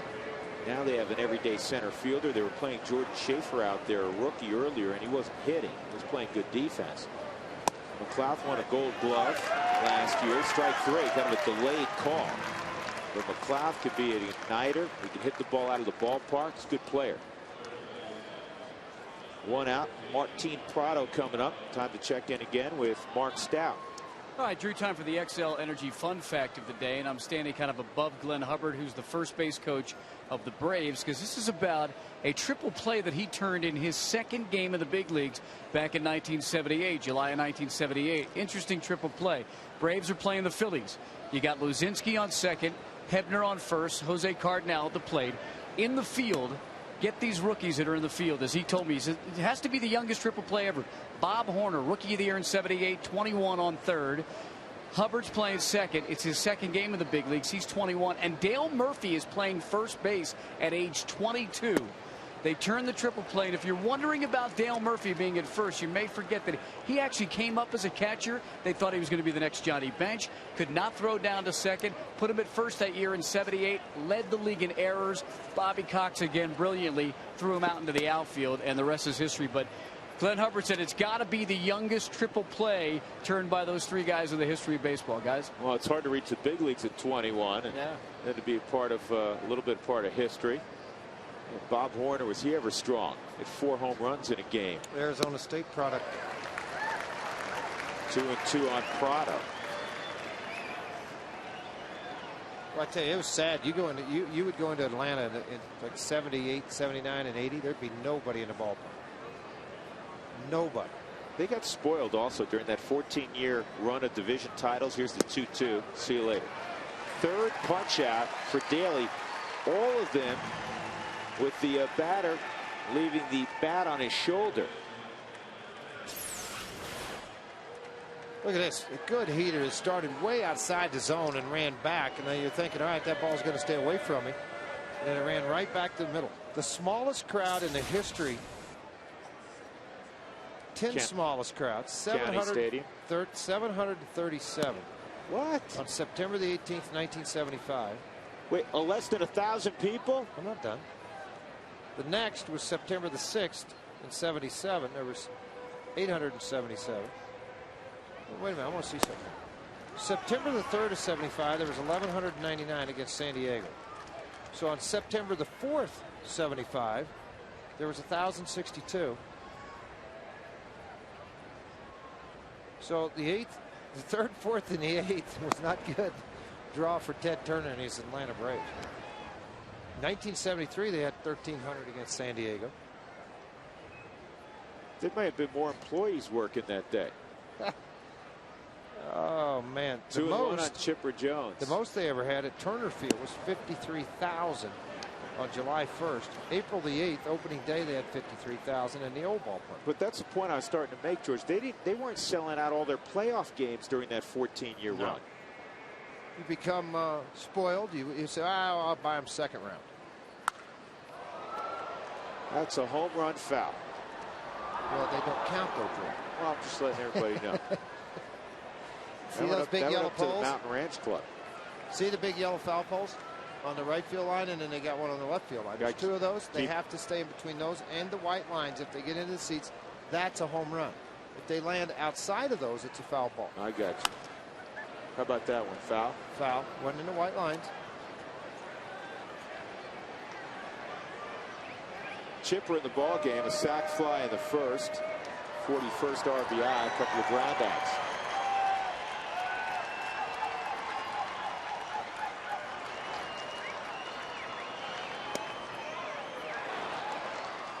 Daly loses him. And that'll bring up Garrett Anderson.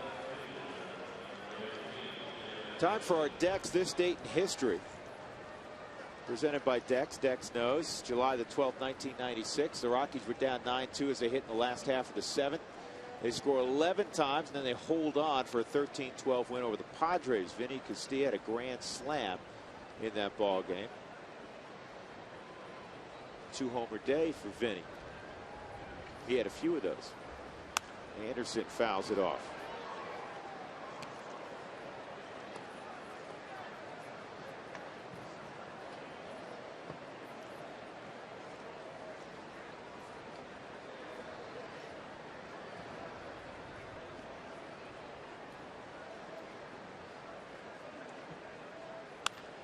Hard down the line. What a pickup by Atkins.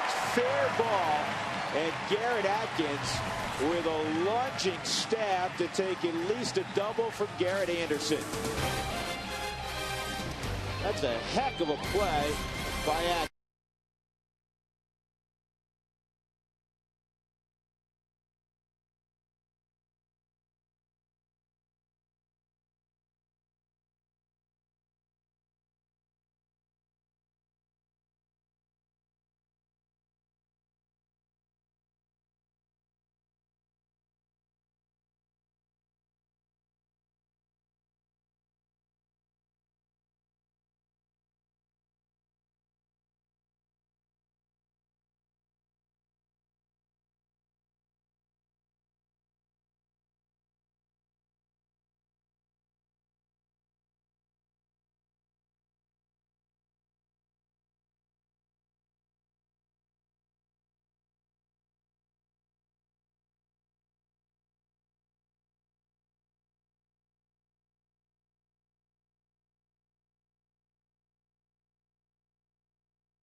Brad Hopp earlier with his 14th, and then in the fourth inning, Troy Tulowitzki with his 16th. Two opposite field home runs.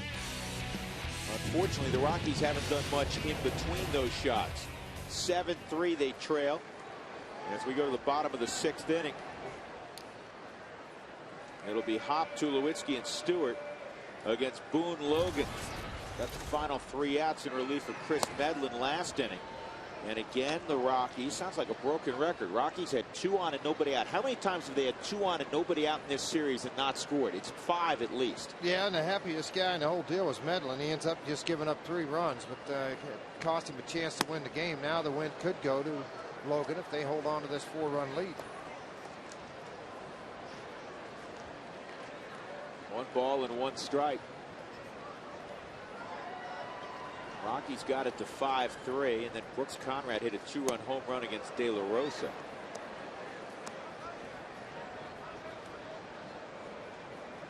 At the end of the day, things do not turn around dramatically. That could be the big swing of the day also. Rockies kind of recaptured a little momentum to get it to 5-3 after the Tulowitzki home run.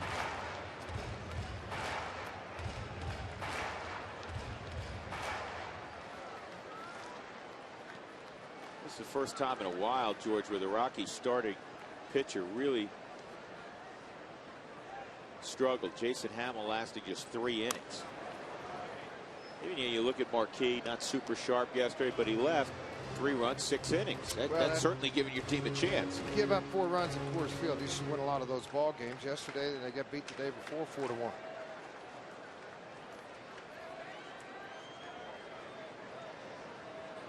Here's the 3-2 to Brad, fouled off. Today's high-speed pitch is brought to you by Quest High-Speed Internet. Out of the pen, Boone Logan's hit 95. Matt Daly's hit 92.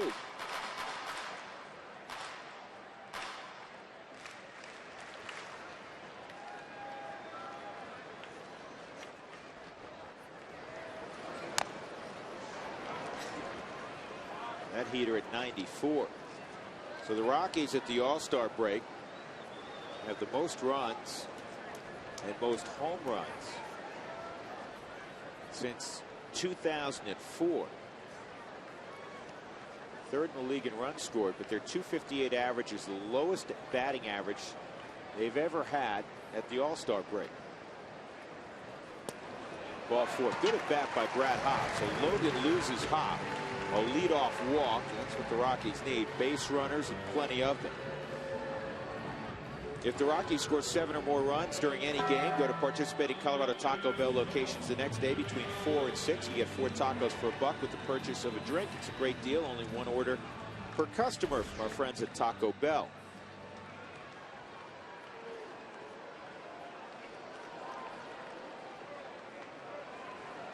Tulowitzki, 11 home runs in his last 32 games.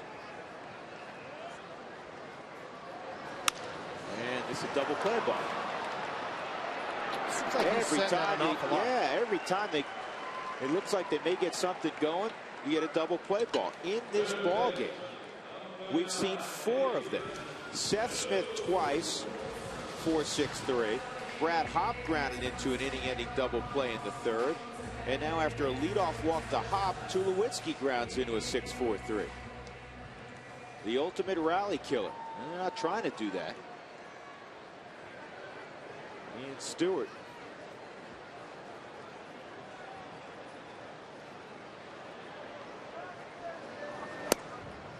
Stewart a strikeout and a flare to the shortstop.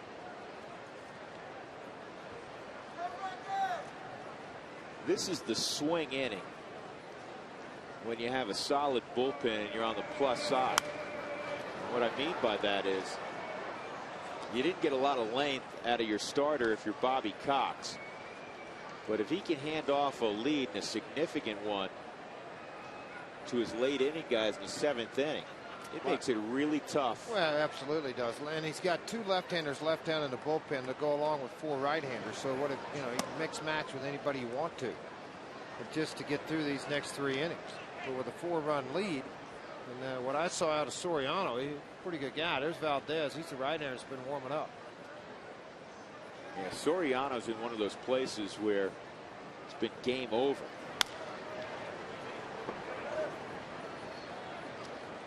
I mean, you're not even sniffing a rally when he's gone to the hill. So you got to get your work done before they can call on Soriano.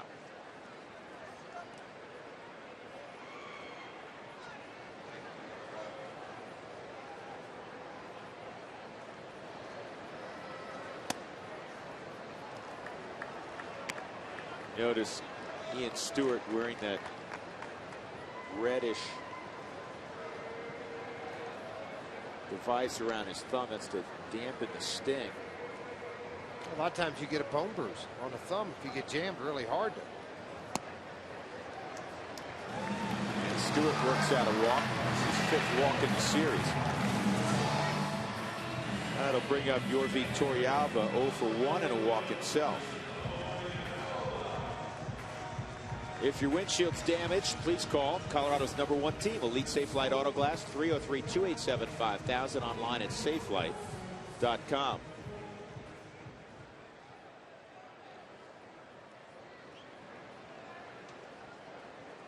Giants getting hammered today, 6-0. Barry Zito having a rough outing.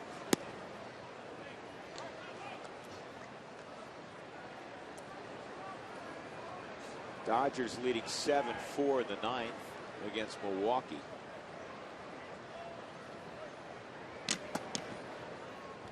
One ball, one strike. Cubs beat St. Louis 7-3 despite 2 more RBIs for Albert Pujols.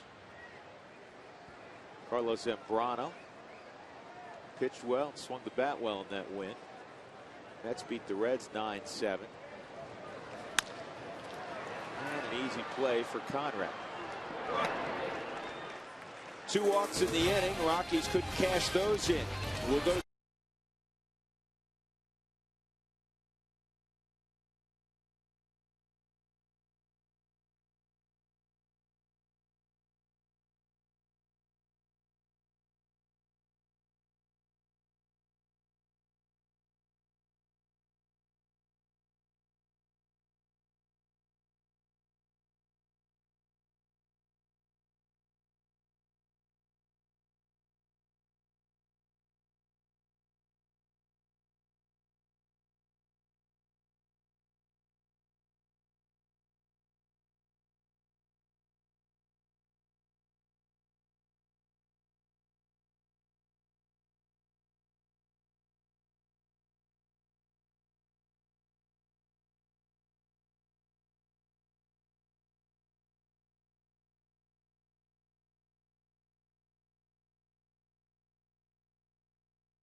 Hamstring. He's going to come out of the ball game.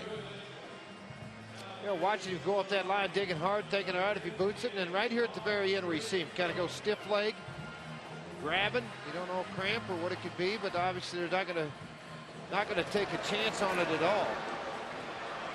Right there. He felt a grab from somewhere.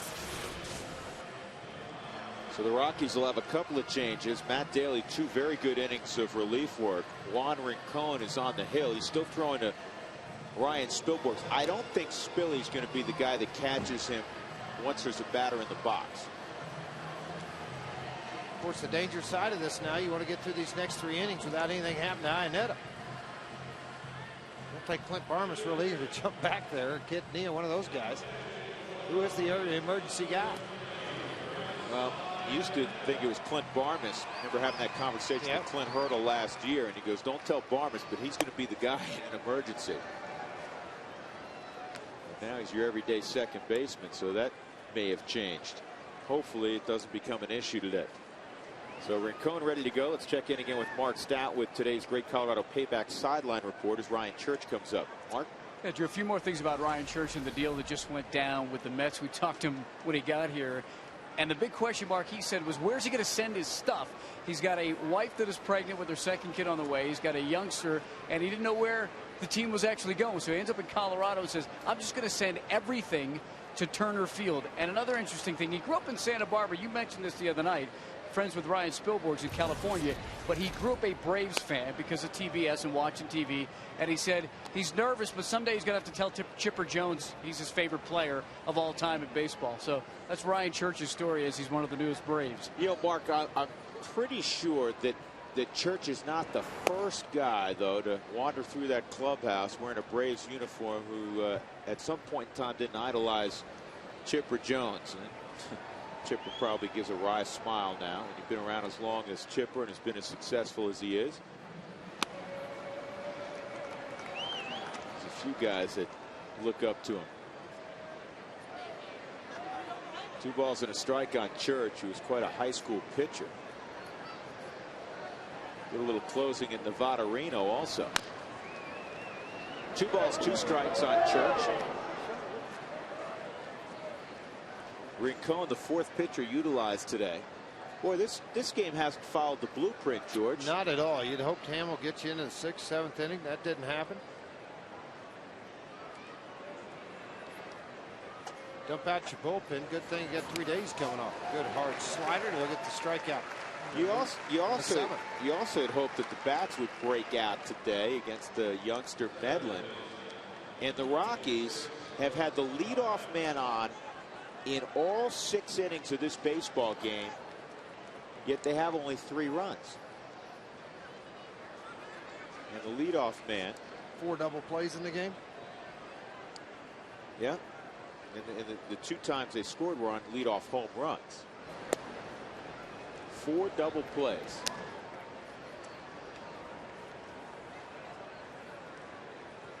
Still time left. 9 outs to work with offensively. Brooks Conrad is a double shy of the cycle.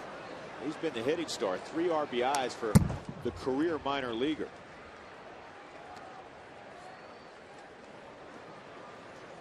There have been 6 cycles all time by a member of the Braves. That goes all the way back to 1895. Most recent last year, Mark Kotze had one in August. Remember Albert Hall, George? Remember Albert Hall? Yes, I do remember Albert Hall. He had one in 1987. Yep. The previous one before that was 1910. 1910? Who was that? That was Bill Collins. 2 balls, 2 strikes on Brooks Conrad.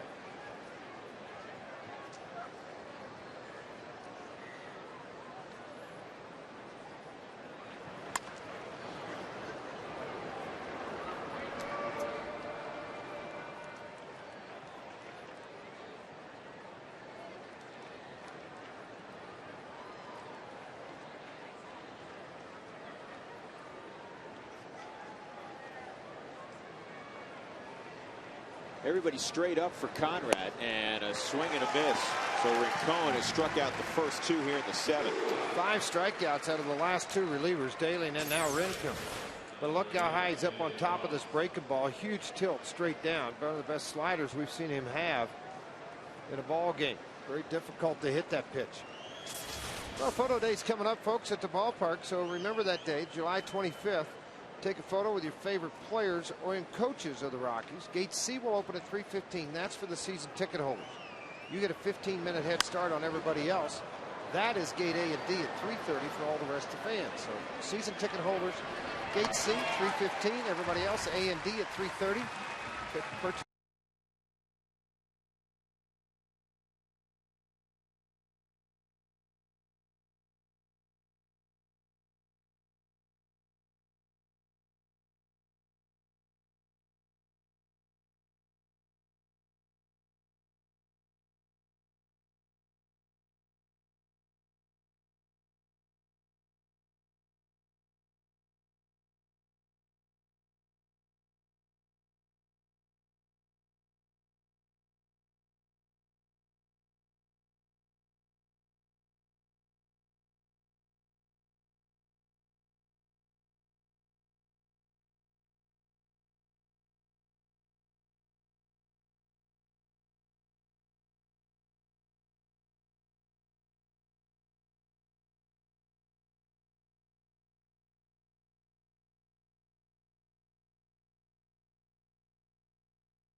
Summary, the Braves up 7-3, bottom of the 7th inning. McLeod's had a big day. Brooks Conrad has had a big day for Atlanta. Solo home runs for Brad Hopp and Troy Tulowitzki.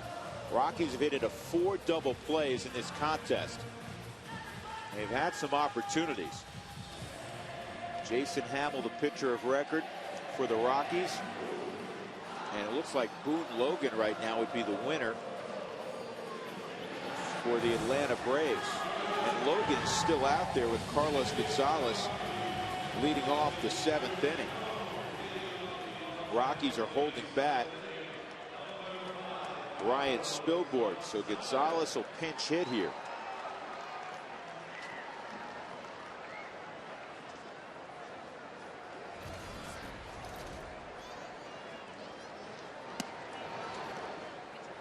Gonzalez got turned around on the breaking pitch, but it missed, ball 1.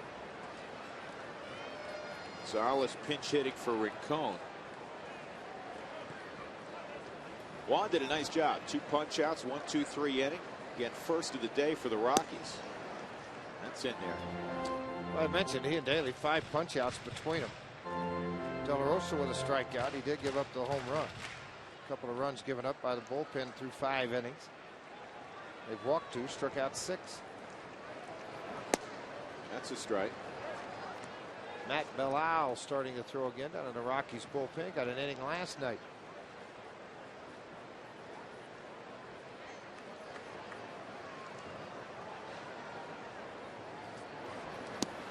And Gonzalez is gone. 1 out. That'll bring up Dexter Fowler. Logan has walked 3 men, struck out 1, but he's only given up 1 hit over his 2 and a third innings.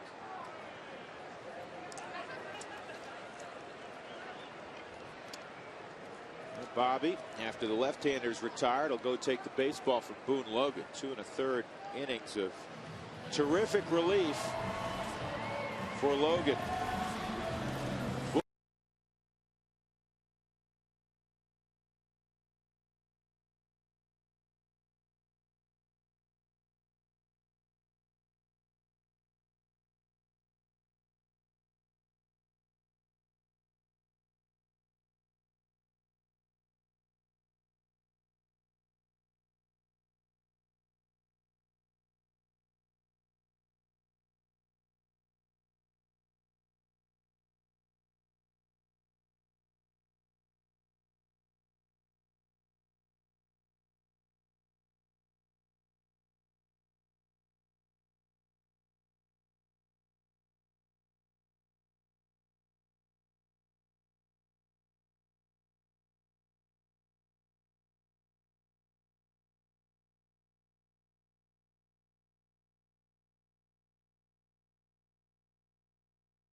Real estate, automotive, careers, and more.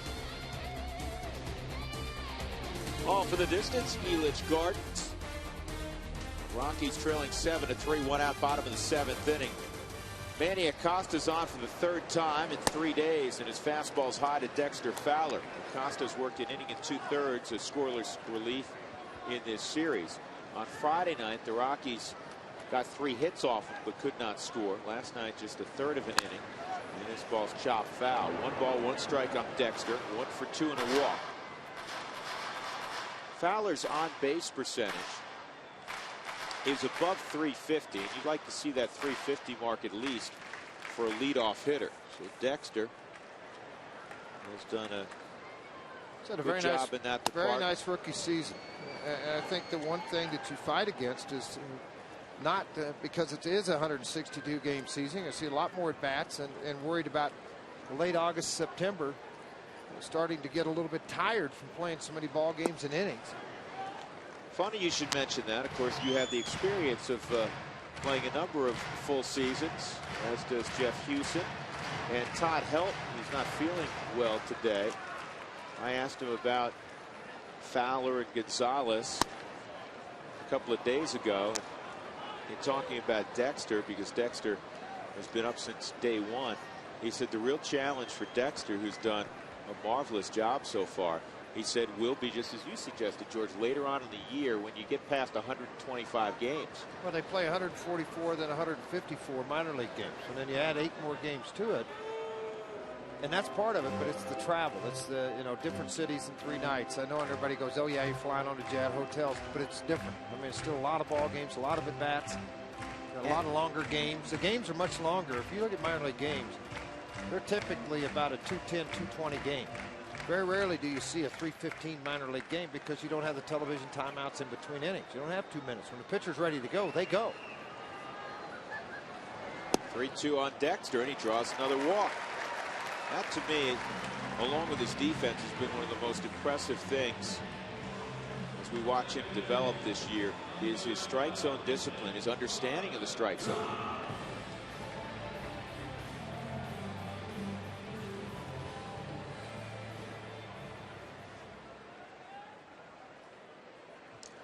Varmus has been on all 3 times this afternoon.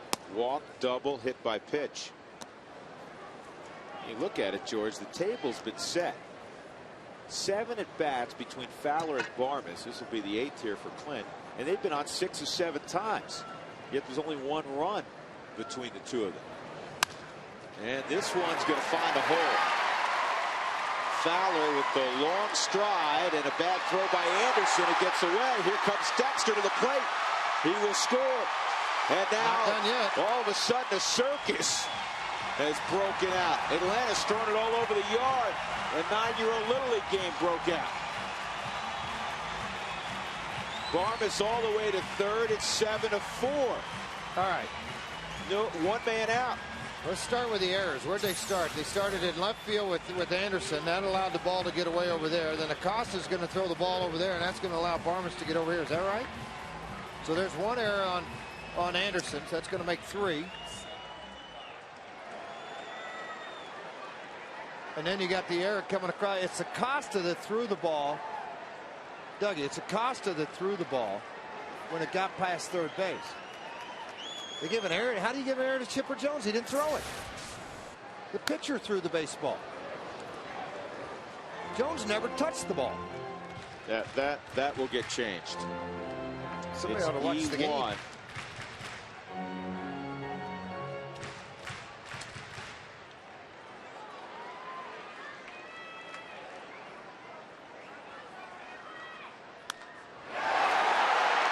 Deep right field, way back and gone. Seth Smith has made it a 1-run game.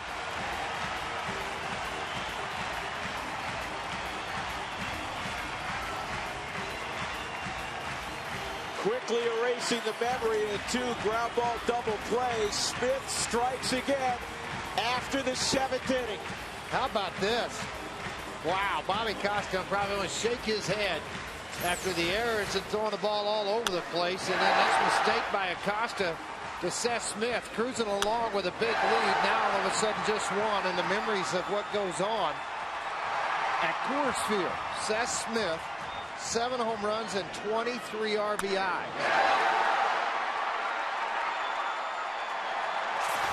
Garrett Atkins at the plate, and that ball goes all the way to the backstop. Costa's like, I can't believe what's going on around here. Man, oh man. Pounded the fist into the side, looking around, going, okay, we threw it away at third. I threw it away at home plate, and I gave him a chance. And what do you know? You get a 1-run ball game. 7 home runs and 150 at bats for Seth Smith. Big note here, that 13 of 23 RBIs come beyond the 7th inning. Huge.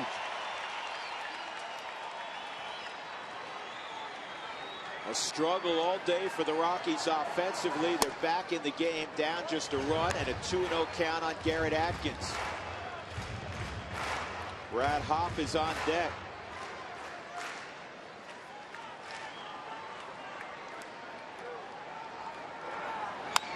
This is toward the hole. Chipper comes up with it. And he throws out Garrett Atkins. 2 outs.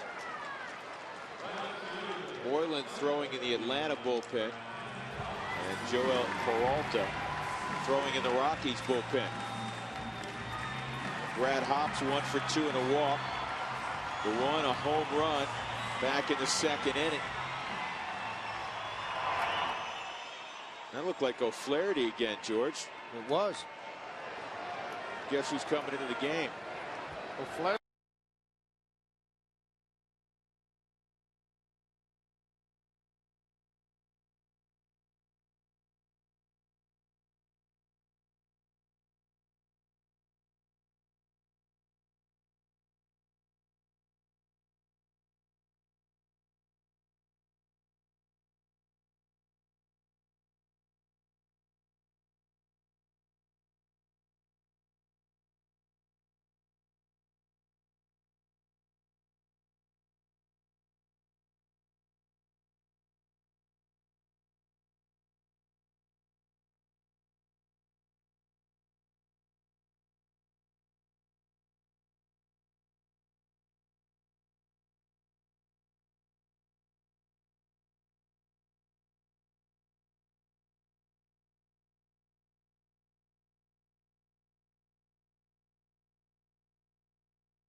O'Flaherty had pitched 3 straight games. He got tired of seeing him go back-to-back with Helton and Hopp.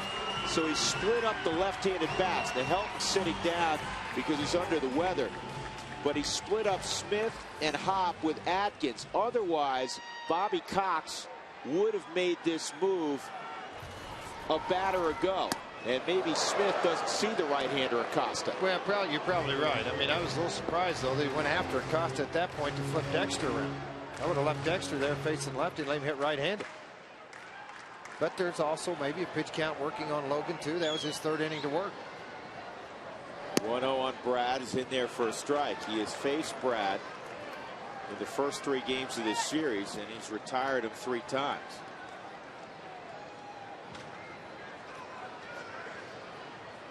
Actually, let me correct that. No, he did retire him 3 times. This ball is lined to right field, but it was right at Ryan Church. Well, the Rockies have made it interesting. They're up for 3 runs in the 7th. It's a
last inning.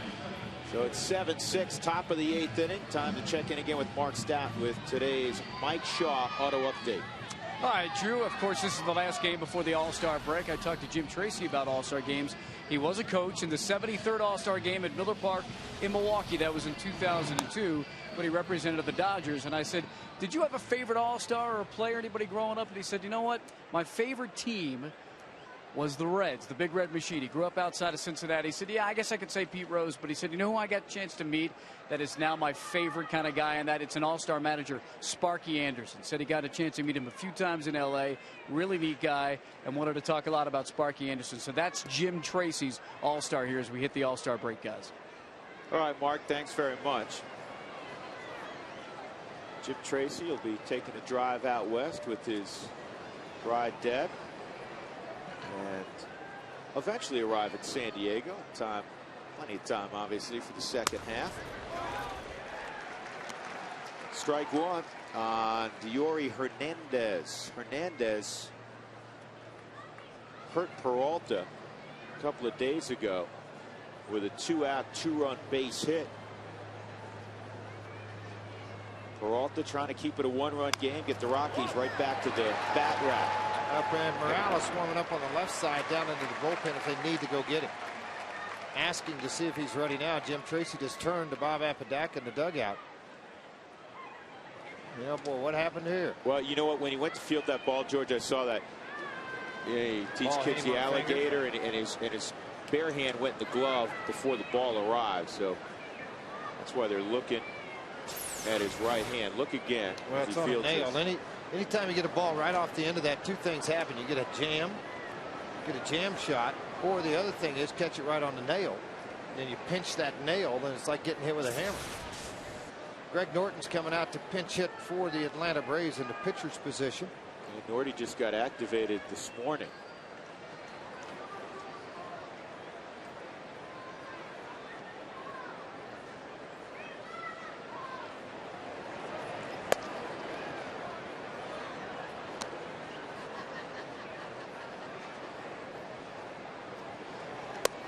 Yeah, no feel on his hands at all. I mean, that's just one quick 2 pitches alone, and Iannetta had to jump for the last one. You're trying to put finger pressure on everything. If you can't put it on there, I mean, it makes it difficult. 2 he jumped for, 1 was right down the middle. Jim Tracy's going to walk off. He says, you know what? It's your ball game. You tell me you can go, you can go. So with 1 out, nobody on, the former Rocky, longtime veteran, Greg Norton. Now Tracy's going back out there. This becomes an official visit. Yep. Sure does. He's going to take the baseball. You know what? He heard that Morales was ready. Yeah, that's what that was about.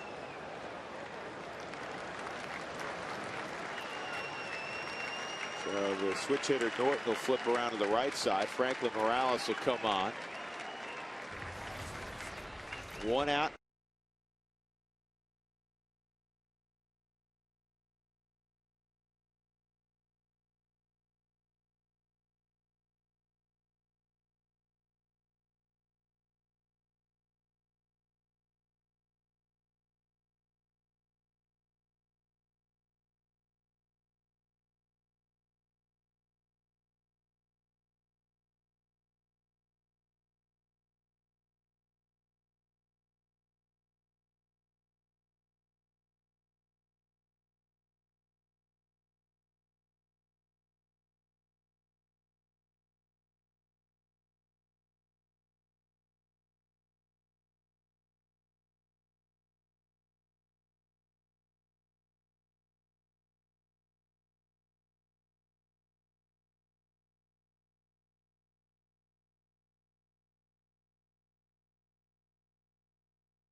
Here's a tip on how you can help keep the environment green.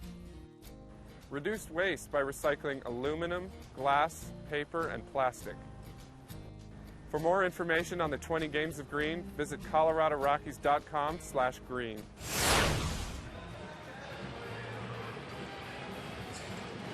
Well, this is new territory, George, for Franklin Morales, because he is pitching on back-to-back days. It's all a mental thing. I mean, and working out of the bullpen, if he comes out and he gets himself loose and there's no tenderness in the arm, which obviously there's not, or he wouldn't be in the ball game. Franklin's been good coming out of the pen. Retired 2 hitters last night. Norton's 4 hits on the year, 2 doubles for Greg Norton. Not a whole lot of at-bats, just 48 as a pinch hitter, 4 for 33. That's the most of anybody on their ball club. And just a couple of starts for Norton. And that pitch runs inside, ball 1.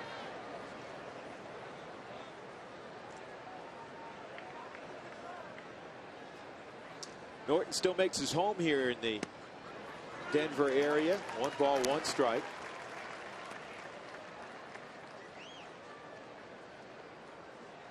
He's one of those guys who's really been able to extend his career because of the ability to come off the bench and not only be productive as a pinch hitter, and he's struggling a bit this year, but also the threat of hitting the long ball for both sides of the plate. A strong guy. I mean, that's obvious. And for clubs that are in contention, this is a veteran guy. You can hand the bat too late in the game and not worry about it. Center field well struck, but it's at Dexter Fowler.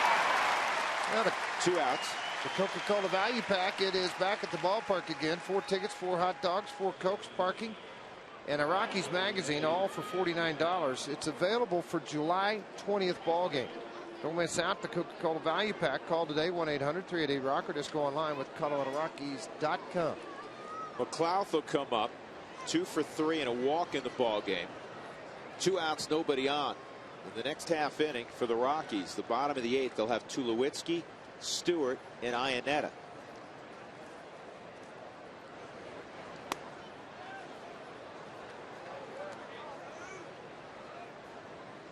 The word from the Rockies clubhouse, a strained right hamstring for Yorvit Torrealba.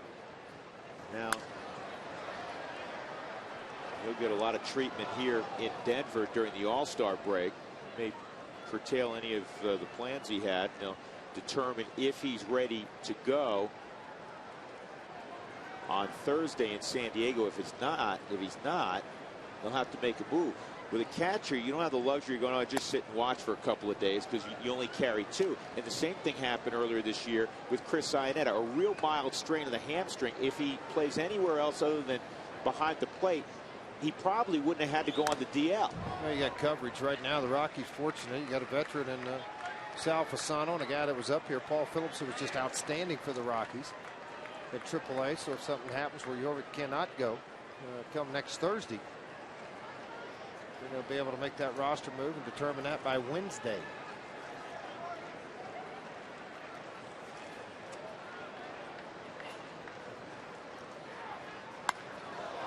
High in the air down the right field line, and the crowd oohing and on, but it's going foul.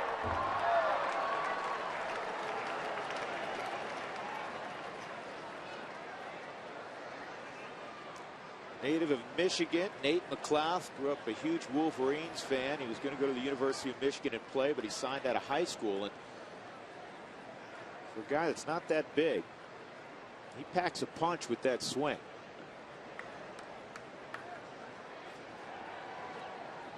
Where's that?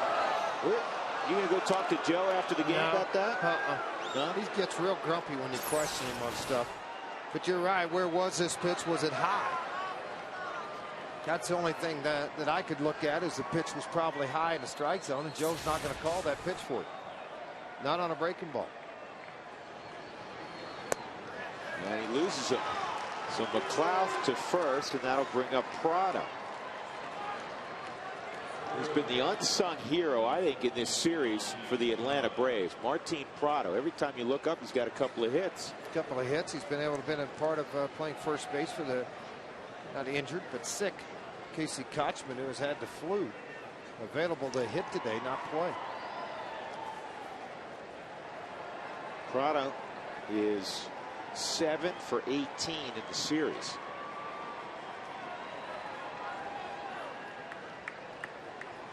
'25-year-old utility player. He started at first, second, and third this year for Bobby Cox.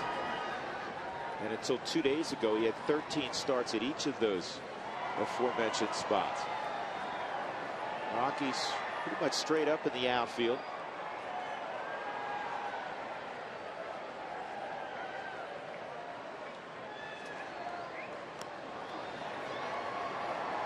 Morales wants to keep McLeod close in a one-run game. McLeod a base-stealing threat. 10 stolen bases. He's been caught one time all year with Chipper Jones in the on-deck circle. This is the out you want to get it here in the 8th.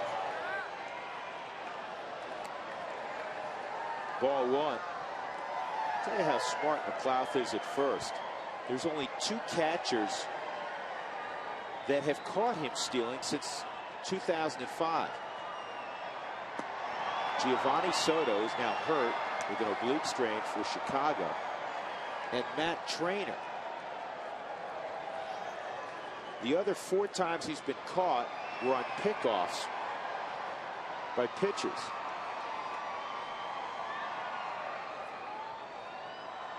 There he goes, and he got a big jump. And that pitch misses 3-0. And you have Chipper Jones on deck. See, a lot of times with Morales, when he starts to make the commitment home, he can't hang long enough to throw to the first base bag. I mean, he just sets himself in that position.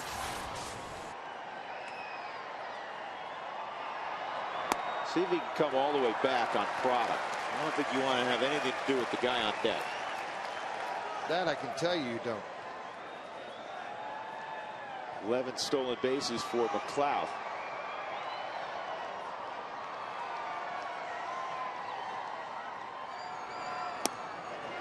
That's outside, ball 4. So back-to-back walks with 2 outs, and now Jones will hit. Nobody warming up in the Rockies bullpen to come in and get you out of this mess. It's your mess to get out of. I brought up a few moments ago, and Jim Tracy discussed this earlier. The next question about Morales is how will he handle going back-to-back? He's a starting pitcher. Long time, though. There's only one way you can figure it out, whether he can handle back-to-back or not, and that's to put him out there and see if he can do it. Again, it's not always, well, he gave up 2 balls off the wall and another one over the wall. Sometimes it's the command's a little bit off, and after getting the first out, Norton, he's walked 2 guys in a row. So Chipper Jones comes up. This is a huge moment in this ball game. The Rockies have battled back to within a run when it looked at times like they were hopelessly out of it. It was 7-3. It was 4-0 early. Yeah, this run right now is so important with the Rockies down 1. They want to make sure they've got Chipper on the side. They want him on him. They go at Chipper. This is what the attack you're going to take. Jones hitting from the right side, .313, 5 home runs and 23 RBIs, just 17 on the left side of the plate. And he's always so good in these situations. And that pitch misses, ball 1. He'll make you throw strikes. He'll work it to get into a hitter's count. A lot like Todd Helton, veteran hitters. Work it to how they want to get into that zone and then take advantage of it and not try to crush the baseball. Just solid contact. Good speed at second. In the air to left center field. Deep but playable for Smith. He gets there and makes the catch. So Morales gets Chipper Jones with 2 on.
Atlanta Braves. This copyrighted telecast is presented by authority of the Colorado Rockies. It may not be reproduced or retransmitted in any form, and the accounts and descriptions of this game may not be disseminated without the express written consent of the Rockies.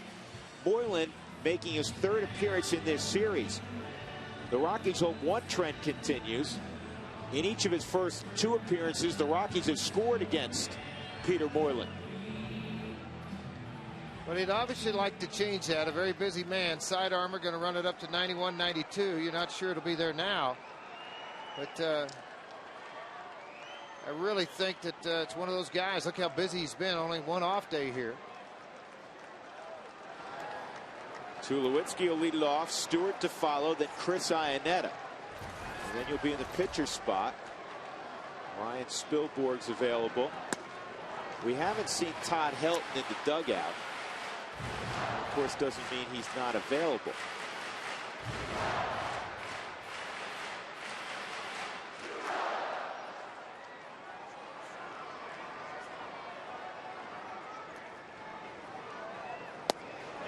Tulo checked his swing, and they check it out at first with Rob Drake. 1 ball, 1 strike. He held up.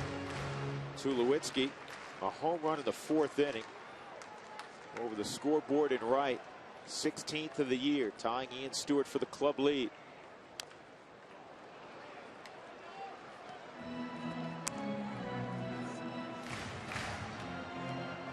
Peter Moylan coming back from Tommy John surgery a year ago.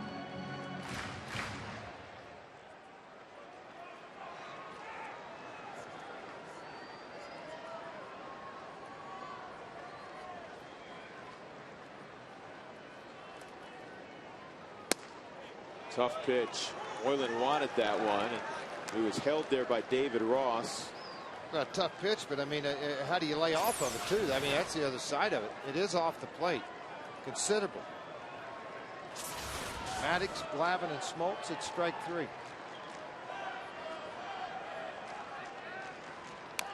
And Tulo keeps the at bat alive. Peter Moylan's from Australia, as we have told you on a number of occasions when the Rockies match up with the Braves. He lives now in Sewanee, Georgia.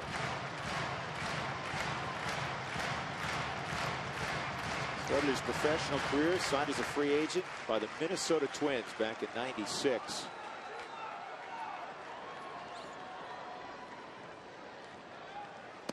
Three and two. It is a part of the world, George, now that is heavily scouted. It is. The Rockies have a few of those guys. Lindsey, one of them. But now on a disabled list in Double-A because of some forearm issues. They have a couple of kids from Australia in their system. 3 and 2. On the ground is short.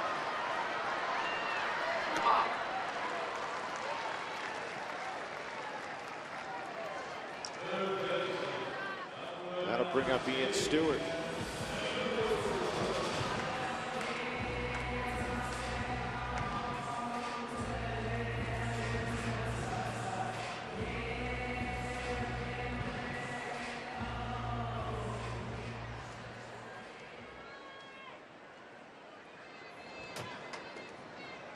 Stewart a strikeout, a pop out, and a walk.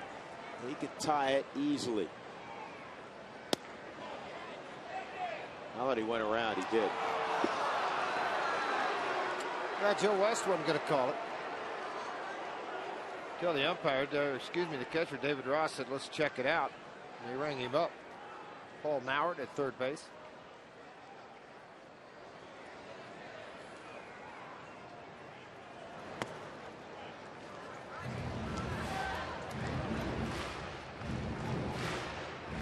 You look at the Braves bullpen, George. This is the guy you want to get. Soriano's been lights out tonight. Well, that's the guy you don't want to get. Yeah. You know, he's just and again, you know, Bobby Cox trying to help. He actually made 2 calls to Philadelphia trying to get him on the All-Star team only because of the numbers outside of saves. You know, he doesn't have a lot of saves because he just assumed the job as a closer for the Braves, but the reason why with all of that is because of his dominance of what he has done as a closer. 4 for 59 and 0.68 average with men on base. And there haven't been that many men on base when he's closed. Wouldn't surprise me if you get 2 outs here if the Rockies got a little bit of something going. But they wouldn't run him out here early. For 3 days getting ready to have that off. 2-2 on Stewart.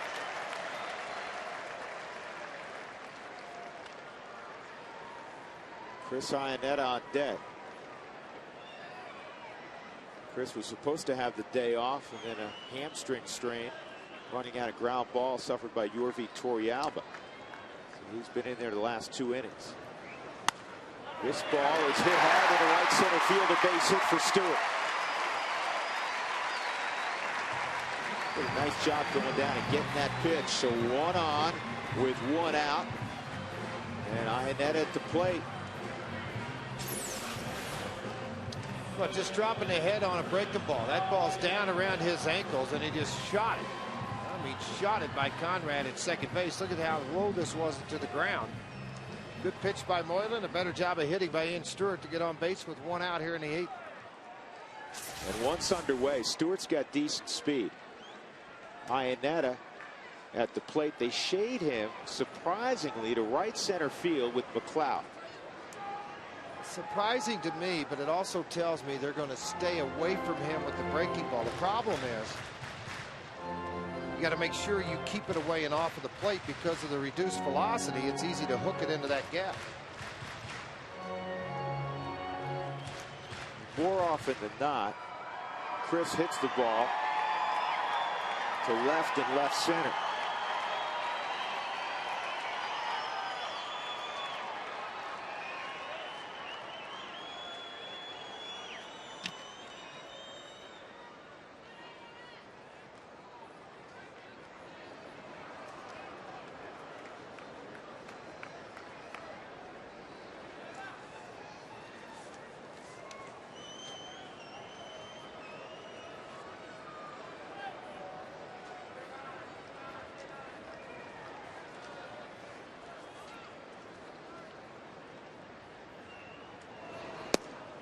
On the corner for a strike.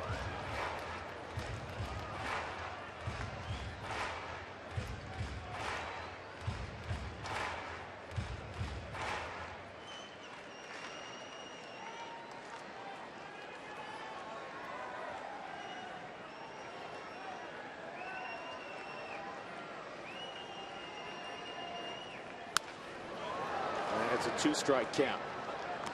Typically what he'll do here, he'll stay away from coming inside on Chris Iannetta. What he'll do is he'll go way away. Just keep taking it off of the plate. If he does come inside, it's a mistake on Moylan. Moylan faced him last night and struck out Chris. He got him with one of those sidearm sliders. And that's the call here.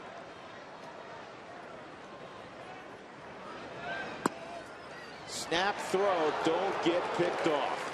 Yeah, you kind of looked at prior to the pitch coming to the home plate area. You saw David Ross looking down the first base line, kind of giving a sign down there.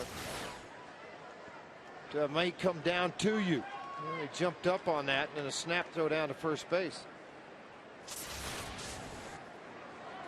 Yeah, that does a couple of things. It'll tighten things up on a pitch on the lead. It also helps for the double play ball if hit on the ground.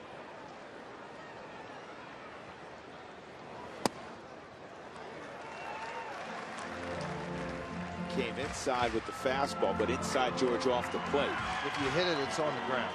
Double play ball and done with it. A little surprised, too, though, that they're looking at Jones at third base. He's pretty straight up. I mean, he's got good range. There's no question about it. But still, to get over to keep the double there intact and give up a single to left. Set up inside again. Here's the 2-2 from Moylan. Good eye by Iannetta. And Moylan looked in at Joe West, but that was clearly in. He's looking that way because of the way it was caught.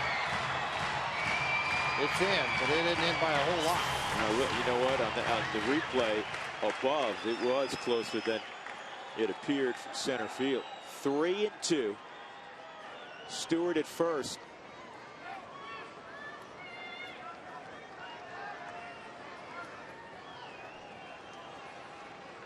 See if he's moving here to stay out of the double play. Spilborgh's in the on-deck circle to pinch hit.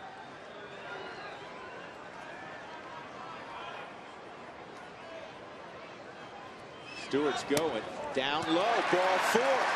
So Chris Iannetta behind in the count, comes all the way back, and his walk pushes the tying run to scoring position for Ryan Spilborghs.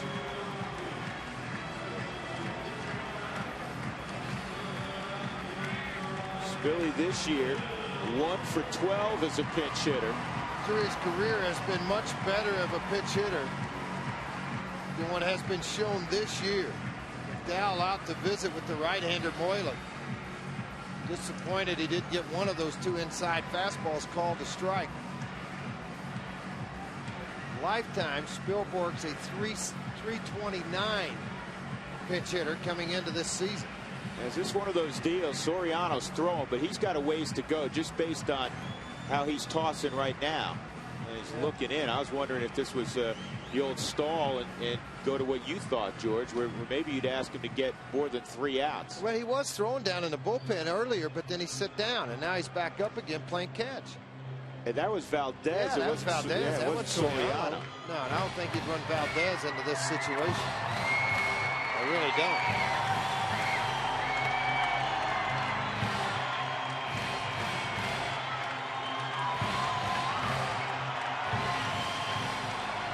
Come off the bench as a pinch hitter, you look fastball first pitch. That's typically what you get against most guys in the 8th and 9th inning. You can't do that with Moylan because of the hard slider. He got the fastball, but it was in, ball 1.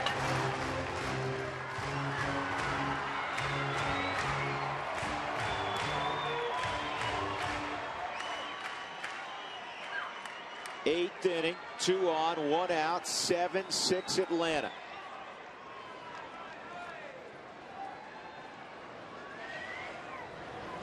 This ball driven to right center field. Nobody's going to catch this one.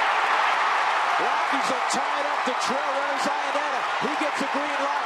Here's the throw to the plate. It is in time. Iannetta cut down on a great throw by Brooks Conrad. Pretty good pickup at the plate by David Ross. Spilborghs to third. There are 2 outs and Fowler will hit. But Ryan Spilborghs comes through. Boy, does he ever. Second hit, pinch hit this season. Now 2 for 13, but look at the relay throw from McLeod, and then Conrad's bullet to the plate and a pick at home by Ross to reach out and get the ball and to get Iannetta. He steps right out in front to make sure he gets it on the best bounce. Iannetta coming around to slide.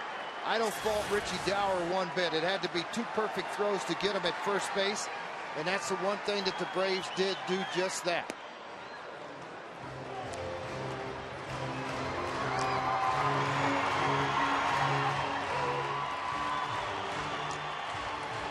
So Fowler, who's 1 for 2 and a couple of walks, behind 0-1. Trying to give the Rockies the lead in the bottom of the 8th. Yeah, the Braves bullpen that had been so good in the last couple of ball games against the Rockies. In this ball game, 4 runs given up in the last 2 innings. And the one guy in particular who has struggled in the series has been Peter Moylan. 3 times he's been out there, 3 times he's given up a run.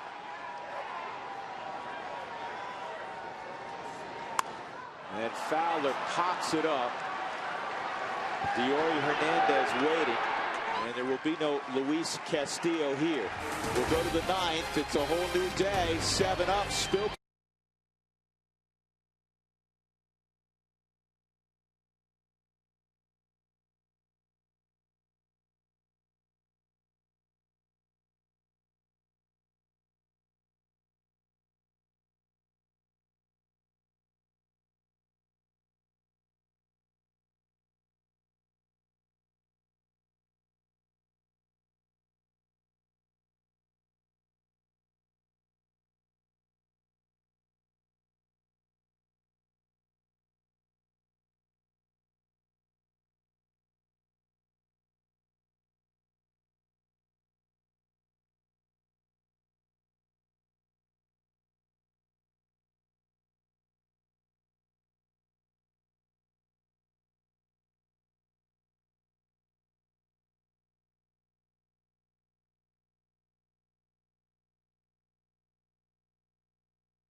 long distance, call 1-800-COMCAST.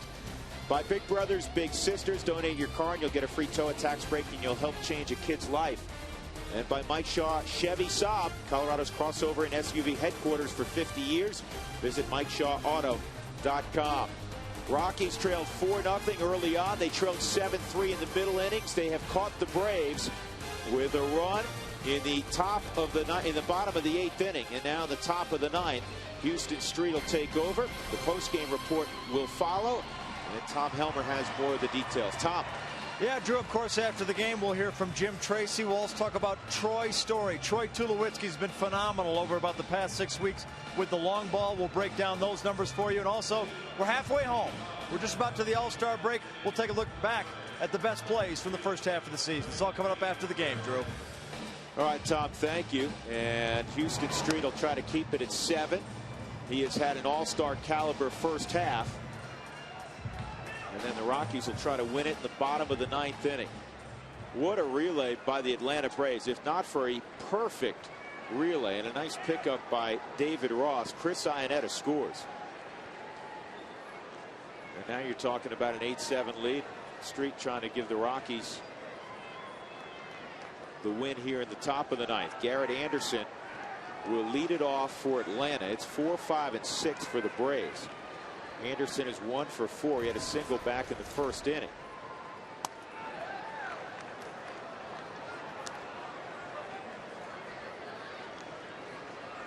Seven pitchers used today by Jim Tracy. The starter Jason Hamill lasted only 3. He gave up 5 runs on 9 hits. Here's the 1-0 to Anderson. He's out in front. It's 1-1. De La Rosa pitched 1+. He gave up a couple of runs on a couple of hits. He gave up a 2-run home run to Brooks Conrad. Matt Daly pitched 2 scoreless innings. He was good. Swung on and missed. Juan Rincon, the only 1-2-3 inning of the day for Colorado. Peralta, 1/3 of an inning. Morales, 2/3 of an inning. And now here's Houston Street in a 7-7 game in the 9th. And here is the 1-2. Changeup, 2-2. Well, the Rockies have hit that magic number of 7. Go to Taco Bell tomorrow. Your participating Colorado Taco Bells. Between 4 and 6, get 4 tacos for $1 with the purchase of a drink. 1 order per customer. Here's the 2-2, and it's popped up to left field. And the former Ole Miss standout makes the catch. Seth Smith, 1 gone. That'll bring up Ryan Church. Church, in his second ball game in a Braves uniform, is 1 for 4.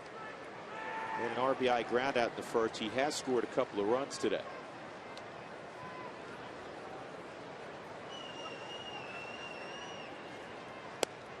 Well, you stay down there, George. That's a good place to live. Yeah, they're going to have a tough time doing anything against him. I was just looking it up. Garrett Anderson in his career now 3 for 15 against Houston Street. Yeah, pretty good numbers. Yeah, they played in the same division for a long time. Here's the 0-1 to Church. And he took something off. 0-2. Rockies in the bottom half of the 9th will have Barmes, Smith, and Atkins 2 through 4 in their lineup. Good deception on that changeup. Boy, really good deception. Great. There it was again, trying to get him to chase it on the outer half of the plate. I like the thought process of Chris Iannetta there. Go soft, back it up. Take the big bat out of his hands. It's another one of those left-handers can leave the yard on you. Conrad's another guy that has just killed the Rockies in this series with the Braves. Heater in at 95. The thing you run into now, Street typically a 1-inning guy, even if he goes 2 because you have the rest. You have Fogg, Bilal left. The bench, Helton, and they don't even know if he's here. And then Quintanilla. 2-2 on the ground to Atkins. He'll get there himself. 2 outs.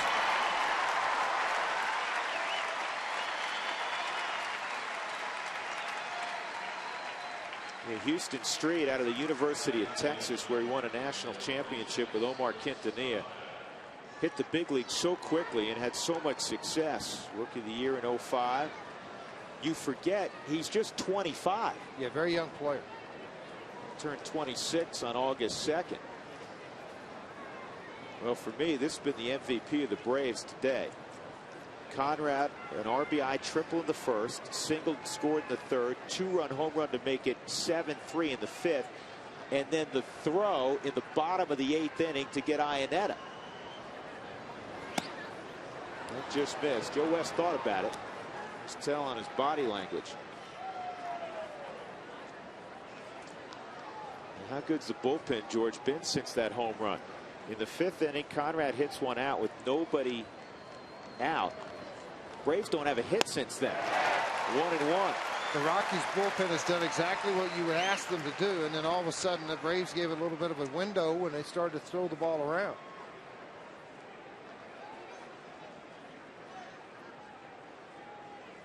Seven runs, 11 hits for Atlanta. Couple of errors. 7 runs, 10 hits, no errors for the Rockies.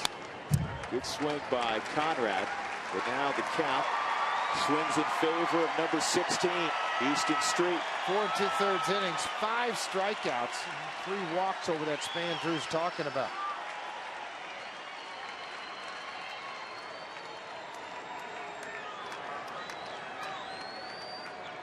Street ready to go. 29-year-old Brooks Conrad steps in. Change up away. You know, guys have change-ups, George, but a lot of times it's a difficult pitch for them to locate. Street's been locating it right where Iannetta sets up. Well, he works on it every day, and before the ball games, what they call flat ground work on its release point, where he wants to go with this pitch. They got it with a changeup. What an inning for Houston Street. 1, 2, 3 in the 9th. Tied at 6.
Gabar is okay to play, evidently. He's had a back injury the last couple of days. He's in there at shortstop. Diori Hernandez slides to second base. Brooks Conrad comes out. That'll be the pitcher's spot. And making his major league debut is Luis Valdez. Thanks for this opportunity, Skip. Yep, tie score. Wouldn't want it any other way, would you? Come out here, run out here, see what you can pull out. Try to get a win out of this thing. Was recalled from Gwinnett, where he was 3-3 with a 3 earned run average. 47 Ks in 48 innings. The opposition had hit .235 against him. He was an International League All-Star.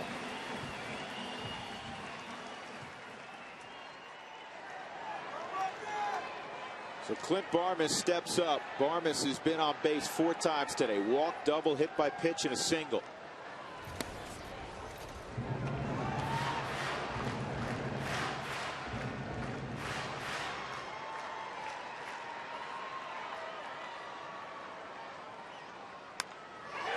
the ground. That's a good pickup by Jones. On the backhand side, Chipper made a play and throws out Barmes, 1 out.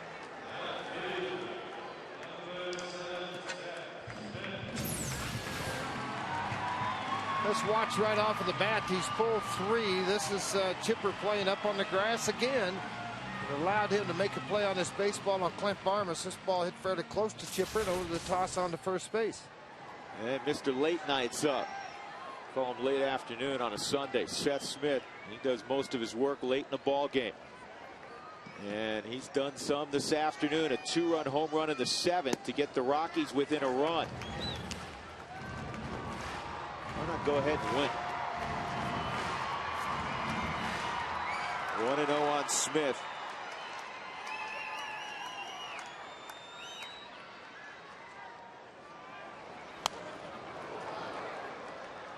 Healthy rip there on a 95-mile-an-hour fastball. Atkins is on deck.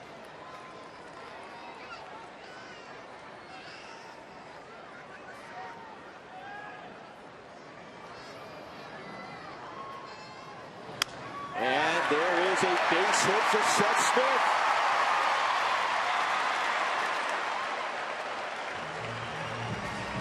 So with 1 out, Smith is aboard for Garrett Atkins. Nobody warming in the Rockies bullpen, which is an indication to me that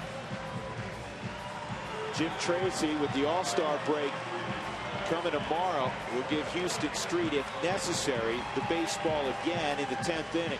Well, I think you're absolutely right. I don't think it's any question about what he's going to try to do if he does get to the 10th. Hopefully you're high-fiving here in the 9th. Atkins, an RBI single in the 3rd. He's 1 for 4. Outfield backs way up to try to prevent on an extra base hit Smith from scoring.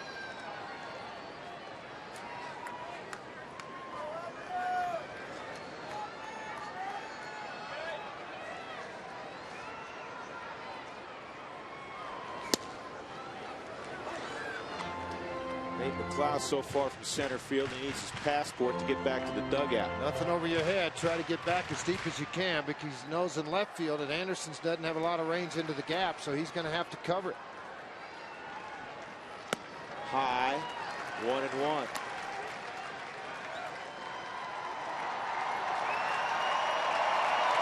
Ross throws well behind the plate. He's cut down 11 of 27.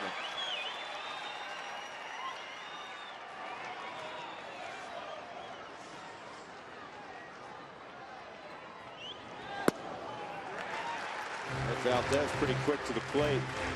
1-1-2.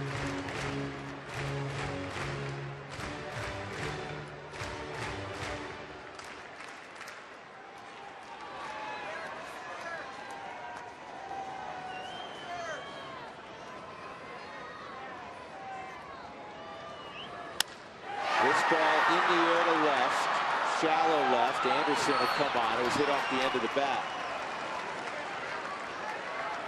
With 2 outs, Brad Hott, when this ball game concludes, will be headed to St. Louis for the All-Star game. Brad is 1 for 3 and a walk. He hit a home run back in the 2nd inning for the Rockies' first run. That made it 4-1 Atlanta at the time.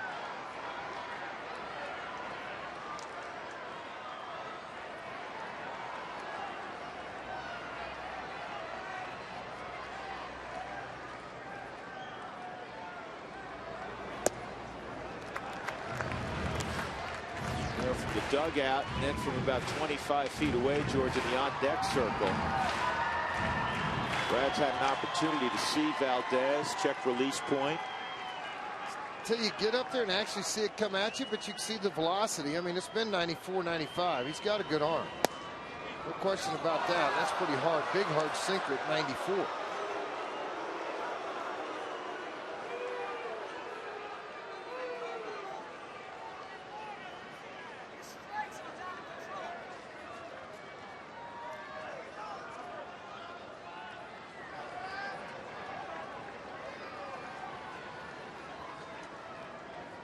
Here's the 1-1 to Brad. Smith at first, 2 outs. It's ball to gap in right center field. Roll, baby, roll. It gets in the drink. Smith coming to the plate. Here's the throw. Not in time. Rockies win it. All-star Brad Hawk comes through with a double. And the Rockies come over and 8-7.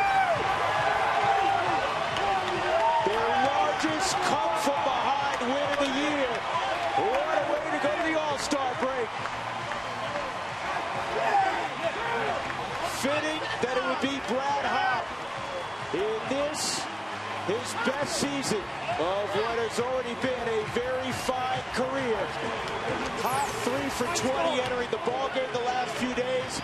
Lines a double to right center, and Seth Smith comes all the way around. And you're going to see the ball with the top spin's going to get misplayed in right field by Church, and then it's up to McLeod to get the baseball and try to get it back in well ahead of the throw of Smith sliding into the plate area safely, and the Rockies pull one out.